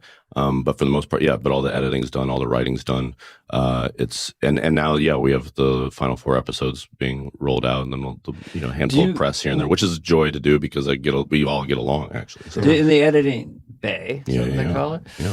So it's sort of, there's so many choices in there. And so I would assume, coming from all those years of sketch comedy and other things, that, and you may have people that are on the same sensibility, but sometimes you'll know, or I assume you're going to know, Right. we have to go to that reaction shot a little sooner Yes. to get the laugh. Yes. So there's all that mathematics in there. And so this show is landing it so consistently. That stuff's hard to I do. would assume it's either a few people that are right on the same frequency or one person that says, guys, I think we should do it this way. Yeah. But there's a reason why it's so brilliant. I mean, I think it's just the best idea of winning. And there's a certain level of harmony in it. And it is something that I learned in that same Karate Kid way that I was talking about with SNL, where, by the time you were there and by the time you were there, 15 years later, all those same people were still there building those sets, making those props, milling those wigs, and they're all great at it. They've done they've done 10,000 hours times, Unreal. just our 3 generations, much less the 2 prior and then the 4 cents or whatever. And like, I was like, okay, my sketch got picked. I'm going to go into that room with the heads of each department and just let them know what the sketch is about from my perspective, without pontificating, without being condescending, and just let these geniuses do whatever they want to do with it. And then we have done that with this show, like where you, and if you leave a little space for the people to create behind the camera and in the office and in marketing, whatever, to lean into this show, the same space and grace we want to afford the audience as well. I think a lot of people feel more ownership over it. Yeah, they're good in their job, and you let them do their job. And if you hire good people, I like to not worry about some things. I like to kick at someone and say, you know what you're doing way more than I do, and you come in there and try to boss me around. It's nothing like someone handing you something good, and you get the credit, basically. And I get the Robert Smigel was out for me, and Bonnie and Terry Turner. Yeah, in terms of, it's such a difficult word, art or whatever. It seems like there was some, and you can talk to this or not, an autobiographical tinges in the 3rd season based on you potentially your private life. It was, you can speak to that or not, but I couldn't help but notice, and I thought it was so wonderfully done, because I've been on the road at times with my sons and stuff like that. Yeah. I mean, but those are very poignant scenes. Thank you. Yeah. What's interesting is that my relationship to my life, like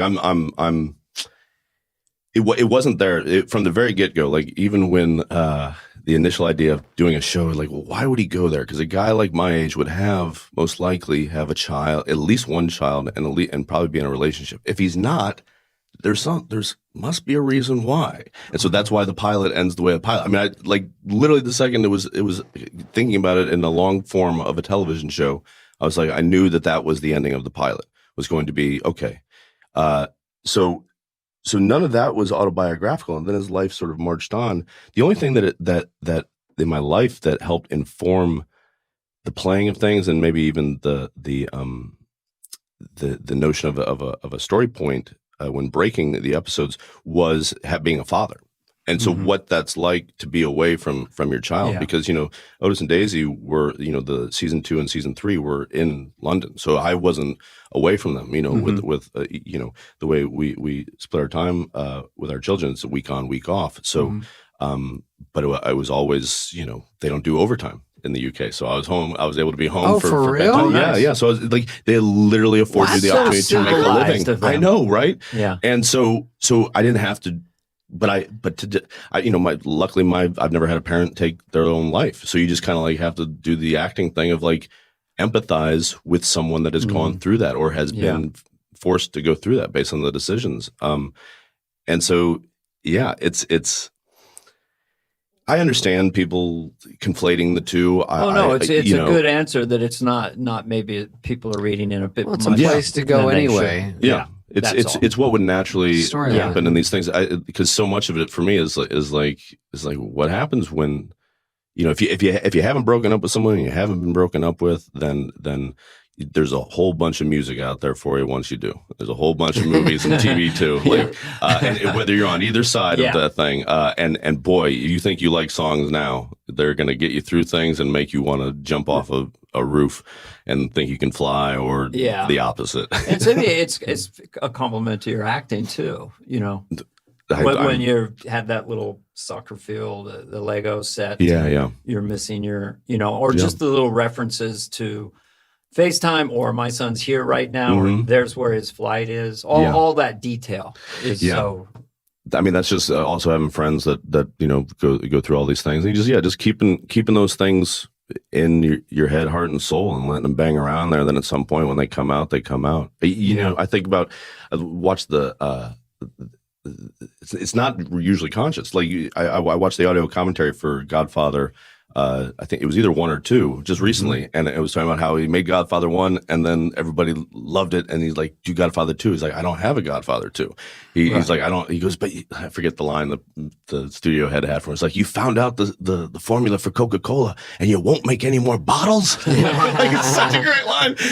And he had this separately. He had this idea about a father and son story where you show the father and son contemporaneously when they're at the same age, and then that came down. He remembered that, and that became Godfather 2. You know, and so like these things going on in the world and life, you know, are one thing, but it doesn't necessarily mean it's their time to show up. You know, Christopher Walken hasn't showed up to say the lines yet. You know, and so you're kind of like, all right, well, here it is all at this time. And so like I said, is it because one of our Lorneisms that we remember is he said to me once, "You never leave a hit." No. So with Ted Lasso, is it not in your mind? Is it done now? This story is done. It sounds like such a political answer, but it's the truth. It's like we only conceived these 3. Then this thing became this big old thing that. I mean, how much content is the 3 seasons? If you think of it as a movie, gosh, I mean, it's 10 episodes, 12 episodes, 12 episodes, but this season is probably twice as long as the first season. The episodes are just longer. There's more. More characters, more story. It could go back to being an NBC promo. Yeah, exactly. Yeah. You know what I think you could do? The natural, the Doppler effect. I know what. You know what? How this is some of Flight of Fantasy. Sorry, I'm interrupting. I'm cross talking. Tarantino wrote a book after Once Upon a Time in Hollywood, which I loved so much. It feels like Ted Lasso, if there ain't going to be more television, that character, people would want to hear. Have you thought of that? 100%. Yeah, we've thought about writing a novel about him. If whether it's that, whether it's doing podcasts about the episodes to sort of offer those audio commentaries, which I was so lucky to grow up in a day and age of DVDs, just to sort of talk through things and the themes and the people that have expressed interest in the show, and also explain the show in a much more cerebral a way than I ever would have been able to explain it to anybody. And even when they're off or wrong, it's still interesting. But yeah, I mean, there's opportunities, I think, for spinoffs. The way people have gravitated and cared for these characters and seen themselves or their friends or their family in these characters in these situations is we were hoping people would do that. We didn't expect it to be when did you kind of go, holy shit? Halfway through the first season, or when you won all the 18 Emmy nominations? At some point you went. Even winning the Emmy, or even the nomination for the Emmys didn't, I think, I don't know, man. It came out during quarantine, so we didn't know, because I'm not too active online, and less so then. A guy would drive by the house and I'm taking out the garbage and honk, "Hey, I love the show." Oh, right. And it's a little bit the same way I felt SNL days. You walk around on Sunday and people be like, "Great show last night." You're like, "Oh, right. People watch their someone's show." watching. You know what I mean? Terrifying. You can get a feel for what works and what doesn't sometimes, just out in the real world. Yeah. Oh, 100%. Yeah. And it's usually and very then you're different. getting slaughtered with it. You go, "Oh, shit, something's..." Then an Emmy nomination. Yeah. Then Apple probably tells you it's doing well, and they might not tell you exactly how, but it's doing well. That was a big difference. That probably is from a business side of things, understanding that they have access to metrics and information that they don't share. Was it premiered on a Friday? We had already started our writers' room for season 2, just in case. Then Monday calls the heads of Apple call and say, "Hey, so we'd love to pick you up for a second season." Then 2 weeks after that, we'd love to add. Can you do 2 more episodes? That gives you the chills. For a second. Then you're like, then 2 weeks after that, we'd love to get you for a 3rd season. And you're like, something has changed. They know something that I don't know in the inner sanctum. Yeah.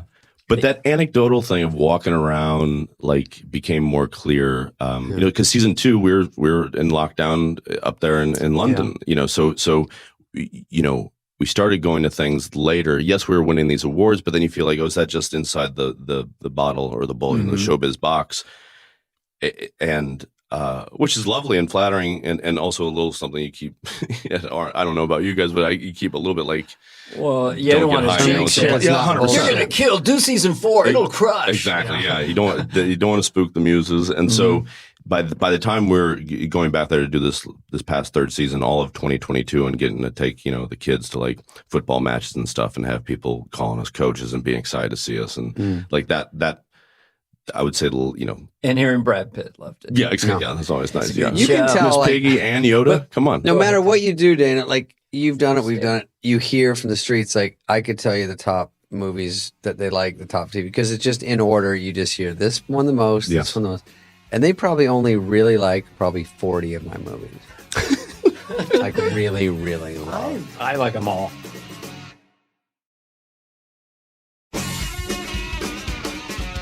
I want to ask you a question. So you come on. Why did I add that? I don't know. We have editing capability. Get rid of anything I say. This is what's curious to me, is because I came off like a rocket. I've never had anything because of this. 30 years later, I'm having a little bit of a moment in Hollywood. Nothing that anyone would know about, but I'm getting more things coming at me. So you come off SNL, you're doing all these movies, pandemic is whatever, you do this, and now here you are. You're the belle of the ball. Hollywood loves you. So now you're wiser, more mature. What's coming at you? Like movies, would you do a potato chip commercial if the price was right? 100% with Forte and Solomon. Yeah, you got to dance with the ones that brought you. Awesome. I couldn't do it alone. I mean, you Blake know Lively. right now that you have this heat, and that the audience loves you. The world, you're in this moment. And so I just wondered how, because now it's happening a second time. Here it is again. Yeah, it doesn't feel like it from the inside. Maybe that's my own just sort of like. But are things coming at you though? Like to a degree, but like there's a little bit of like, you could get things off the ground. What do we do? Yeah. What do we do with? But with the TV show, I'd be probably scared to go do one right away. Like you I mean, unless sit it was for a second. a complete about face. I mean, there's a few ideas out there. Like I was really wanted to do this play on Broadway with this, but just with family, it's tough. It's tough to. I'm still trying to navigate those real life things, and also just where my head, heart, and soul are at, and there's also a great desire to like get a little bored because I take your time. Yeah, I would say if anybody was advising, I would say just don't be in a hurry. This thing is still. It's still landing. Yeah, people are discovering it today. Which is tell lovely. Anyone who hasn't seen it, start. Yeah, and I believe in that wholeheartedly. What I truly love is seeing the way all these great people behind the scenes, in front of the camera, the way that their lives have changed from it in a way that I was afforded an early glimpse of that with being hired by SNL. Mm-hmm. That changes the way folks that maybe weren't supportive of a child taking a path in the arts, mine were luckily, but it changes the game there where it's like, my son, is just works on last. Just anything on it, especially if one of their first things is a hit. Like it's also scary because some people, like we used to talk about when you go on Friends and you're a young actor and you're on Friends and you don't, as much as you tell yourself, you don't know how hard it is after that. Like it can't be like this all the time. Even though everyone treats you like a certain way on anything that does well, you look back, it's always going to be ups and downs. So it's kind of like what you bring to it.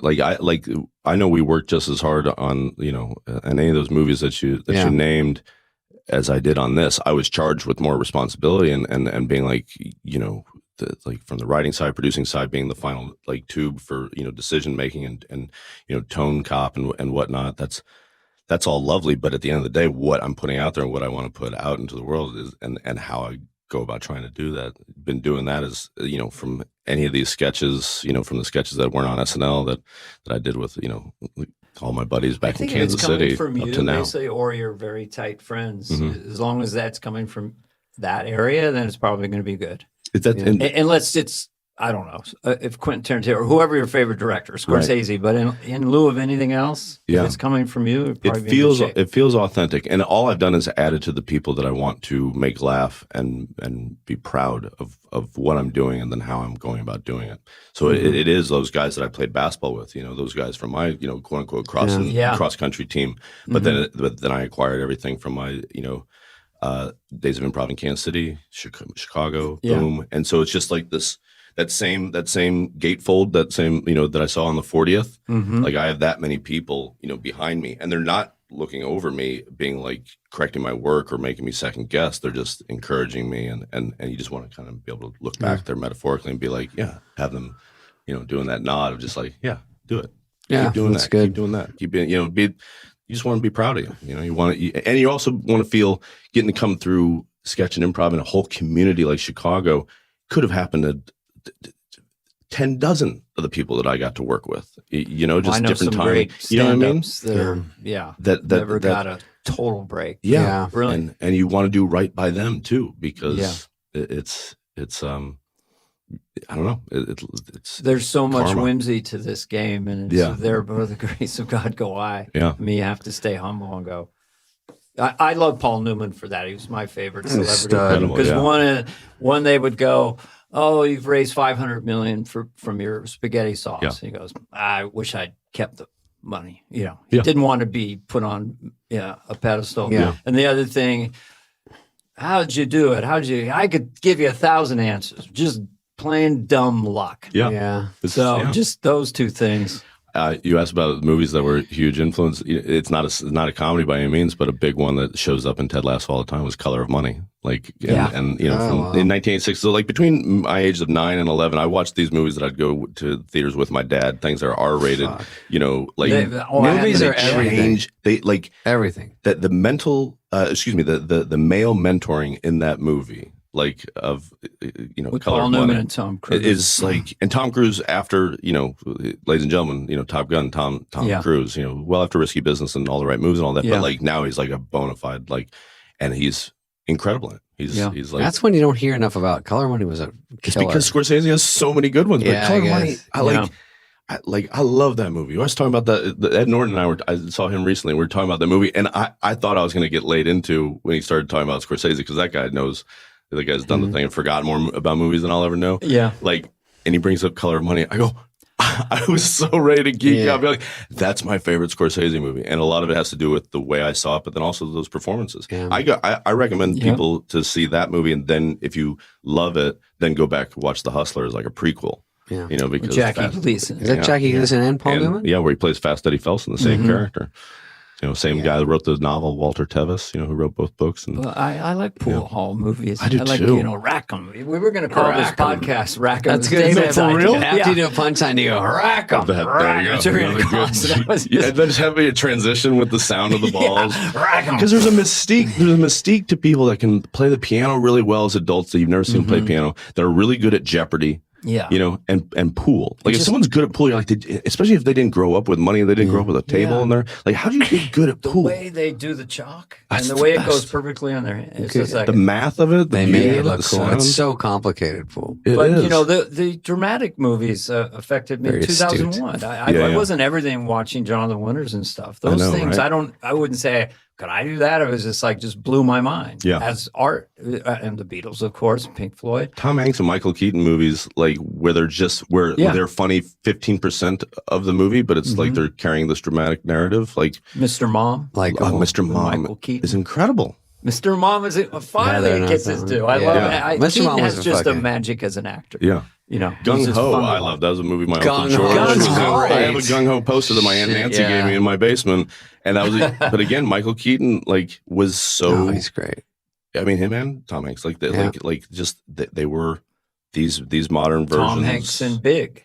Yeah. Tom Hanks. What'd you guys think of Punchline? I mean, that was your world. That was your world. Someone who trained himself. Barry Sobel was a stand-up I thought Tom did a great idea. I mean, he did a great job. Yeah. It's such an interesting, having, I guess one that we could talk about all together is Studio 60. Like when someone makes a film or television show about your world. Like we're very blessed to have a bunch of the football, soccer community having, taken us under their wing and embraced us in a way that, again, we weren't, jockeying for, but the fact that we got it authentically and organically, like really floats our boat. Yeah, we're very, very pleased about that. It's hard to make a movie about stand-up, know? I know. And I think distance running, there's never been, Chariots of Fire, not really difficult to capture that. I think usually there is the meltdown and then the mic feeds back. Yeah. And the comedian has a meltdown. Yeah. Which, of course, Tom Hanks is a brilliant actor, played it perfectly. Yeah. But I've never seen that in a Well, they also have locker rooms at the Improv. Improv. The comedian turns and then there's a squeak. And wasn't there a locker room? Yes, there was, yeah. I mean, I think people would say Taylor Negron dressed up as like a nun or something. What did for the show? Yep. It did it as well as anyone's done it, but it's hard to do it. Like if they talk about doing a dramatic show about a sketch show. Yeah. Like Studio 60, when they did. I love the pilot and then Studio 60. Yeah, it's just tough to capture that. That was all I watched. Yeah, it is. It's very. It is. What are the movies you revisit now? As a Pulp Fiction's a big one. Like Pulp Fiction. I think Die Hard is perfect. Early Quentin. What did you say the second one was? Die Hard. I think Die Hard. I think movies you can watch again. Like when my wife and I, we watch a lot of Redford. All the President's Men. Of course. We watch 3 Days of the Condor. Butch Cassidy and Sundance Kid I showed to my sons 6 months ago. Yeah. Unreal. This is awesome. It's really fun. You have all that ahead of you. How old are your kids? Otis is 9, Daisy's 7. Yeah. So is he asked for Save It Private Ryan yet? Not yet. No. But I do show them. I mean, I remember my dad taking me to see Beverly Hills Cop in the theater. I saw that movie in the theaters with my dad. Not supposed to. F words all over the place. Nudity. You never forget that. And never forget it. And it made me I wanted to be Eddie Murphy so bad. So bad. I and more so than like Chevy Chase and Fletch. I loved Chevy Chase, but Axel Foley really knocked my socks off in a way that still does when I rewatch it. And they're coming out with a new one, right? Or is that? I guess, but we'll see what happens. Yeah, but at least we got the. I loved Animal House is my R-rated one. They showed the girls TITS. I know it's heavy duty, and it was pretty great. What does that mean? I don't know. In the middle of the movie, I go, I have a boner. It was so illicit and so nasty. And Monty Python. Monty Python was I was pretty young. Clockwork Orange. Yeah. That scared me. Saw The Longest Day when I was 7 in the theater. The black and white World War II film. Yeah. Shouts to about, the ships come up. Sorry, it's a little broken German Did there. you see The Fabelmans, the Spielberg one? I haven't watched it yet. I watched it on the plane ride. What do you think? I loved it. Really? I mean, it is Spielberg. It's Spielberg telling, autobiographical his story, but just his love of movies and having children that are falling, in love with storytelling and getting to see their mom and dad do it and so much I feel of and I understand the laments over nepotism, but so much of it is seeing someone do it and see them enjoying it or seeing the way people enjoy them. Yeah. I nothing that I've purchased or have been given on a plane will move Otis towards wanting to do what I do for a living more than him probably seeing people give me as many high fives as they do when we go to a soccer game. Or anything. Yeah. When they're happy to see you, when people are happy to see you, joy. They're being polite and begin because of the themes of this show. They're like, I mean, it's something that how often have we had the opportunity for people that work in comedy to have people take them aside and be like, I discovered this. I watched this when I was going through this, and it helped me. That's the thing. It's like if you were famous for, I don't want to pick on Porky's, but it's something like that, sure. like a hard R weirdo movie that everyone loved. But with Lasso, TL, Teddy. With Teddy, the people are going to be emotional about it because it touches everything. Yeah, Hannah gets that a lot. The woman who plays Rebecca, just the amount of women that come up to her and just like, you are playing me. Yeah, it's a force of nature, obviously. Yeah. So the thing I was going to say earlier about the writers, we let all the Brits anglicize things. Every now and then do we push back where it's just like car park versus parking lot or saying tie instead of draw, and some of those things drive people crazy, and I understand that. But that's just this is the phrase that I would always use just so folks in Kansas can get it. So you're trying to get too much in the weeds of the politics of you don't want to lose. Because I think if you're dominating emotion is confusion, then you're that much further away from either being happy or sad. You talk like Ted Lasso sometimes. Say that again. Or vice versa. If your dominant emotions are, I like your confusion. Your dominating emotion is confusion. If your dominant emotion is confusion, you're that much further away from making an audience. If the audience is confused, then they don't know whether to laugh or cry at a given moment. So you kind of try to give them breadcrumbs. That's me during Tenet. And that's nice. Exactly. Juno. My dominant emotion was anger. Juno Temple. Yes, ma'am. Is great. Just got to go through the list. Well, no, I like all these two actresses especially are great. Obviously, Brett Goldstein, just the way he stands all the time. Is like a gunslinger. I mean, he's just funny. He's a funny voice. I'm sure it's not someone's going to do him on SNL. I know. I'm surprised they haven't yet. I'm really surprised. Yeah. He's such a funny character. But that's all him. It's fun to hear him talk about it because it's him doing Bill Sykes in his mind from Oliver. He's just just trying to be Bill Sykes. Just like. And so when I'm doing like rewrites or where you're breaking stories, just like the same thing at the rewrite table at SNL, just doing bad impressions of all these like very specific, authentic people. I'm just, talking like this with Rebecca and doing like that, Kaylee, and I'm doing bad. I can't do any of these accents. Right, but you're just hearing them. You're just hearing the rhythm and the cadence of it, and trying to draw from what they're, what you. And when did you decide? Life experiences. Sorry, one more question. One last one. When did you decide that you would use R-rated language? Was that pretty early on? Yeah, that was early on. You kind of use it, you don't lean on it, but all of a sudden it's like, these fucking cocksuckers, mostly from him. Yeah. But that's an interesting dynamic. I 100% didn't want to use it myself. I didn't want him to be, all those movies Ted that I sort of got. And I was making these choices, for the reasons I made them. The movies that I was doing and the characters I was playing, a lot of them were cads, guys on the make, like trying to get girls and whatnot. Like Dick Fuel. Yeah, exactly. Like he just wanted respect. He just wants respect and a paycheck and a good lunch.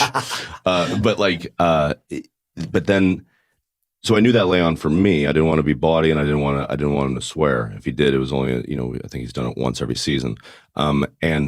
But everybody else, it's like, that's just the world, as it is.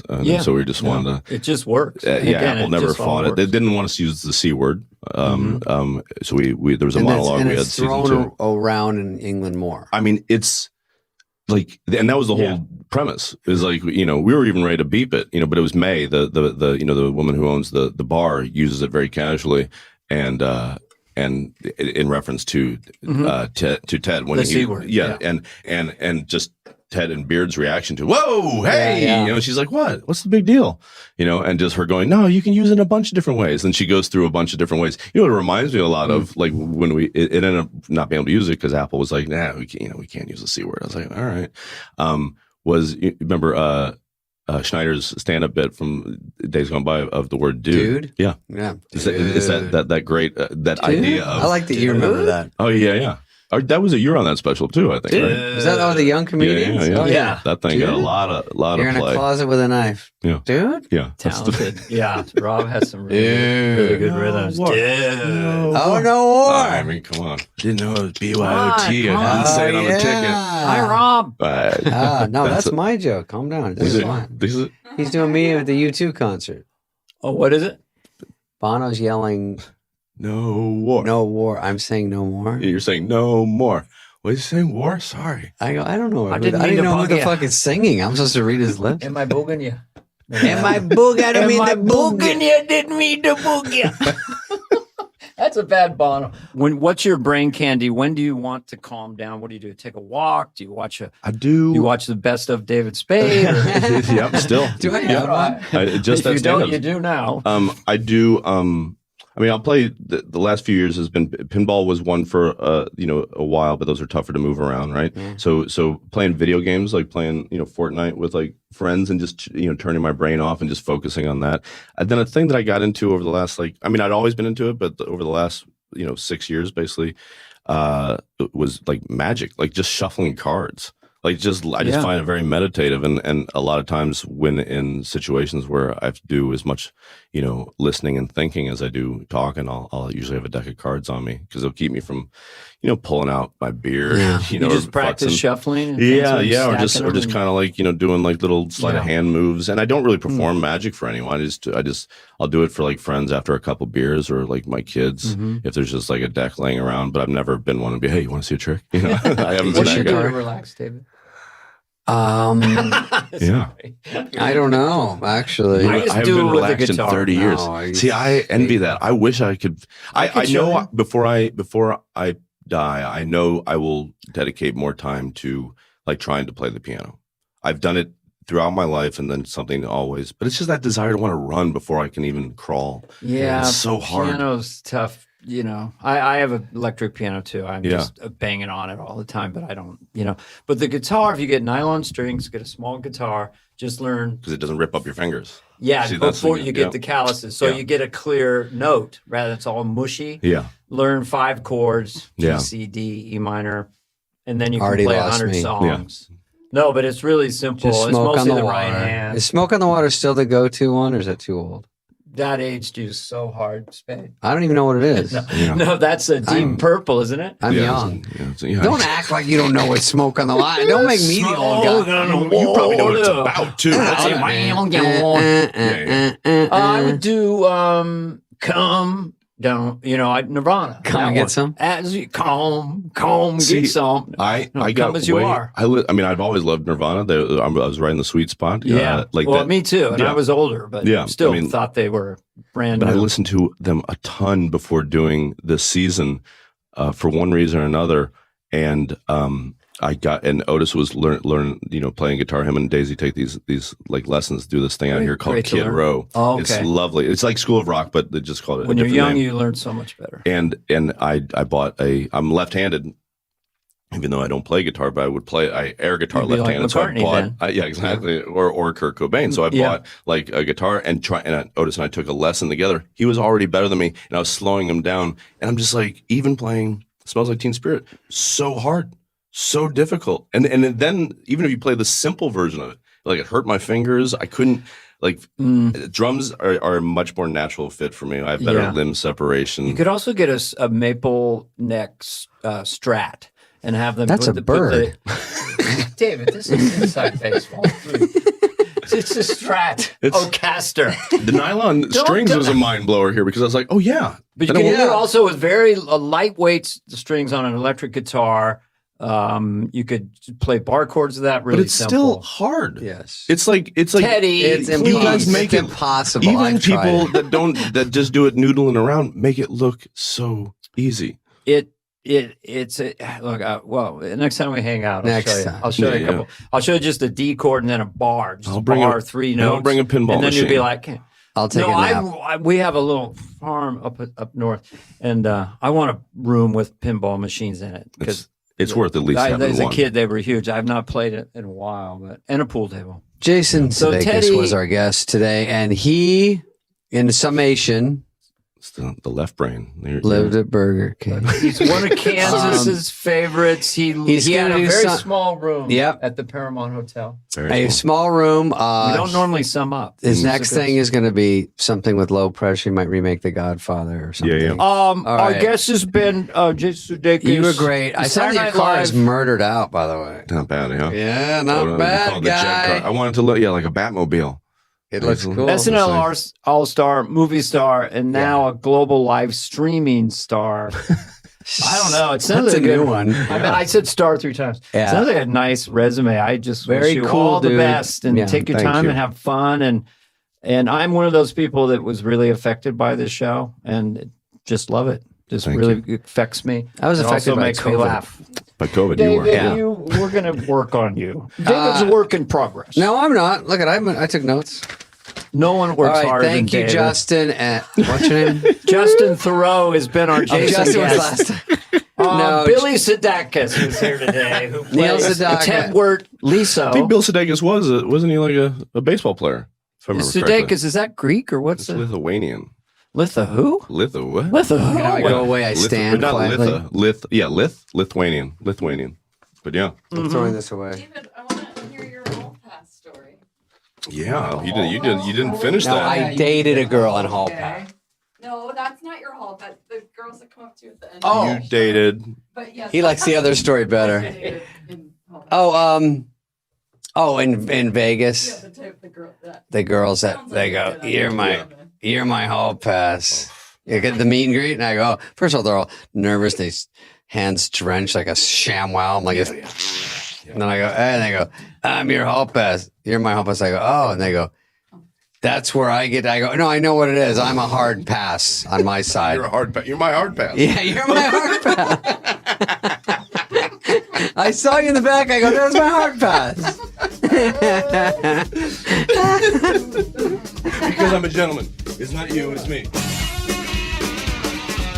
This has been a podcast presentation of Cadence 13. Please listen, then rate, review, and follow all episodes. Available now for free wherever you get your podcast. No joke, folks. Fly on the Wall has been a presentation of Cadence 13, executive produced by Dana Carvey and David Spade, Chris Corcoran of Cadence 13, and Charlie Finan of Brillstein Entertainment. The show's lead producer is Greg Holtzman with production and engineering support from Serena Regan and Chris Basil of Cadence 13.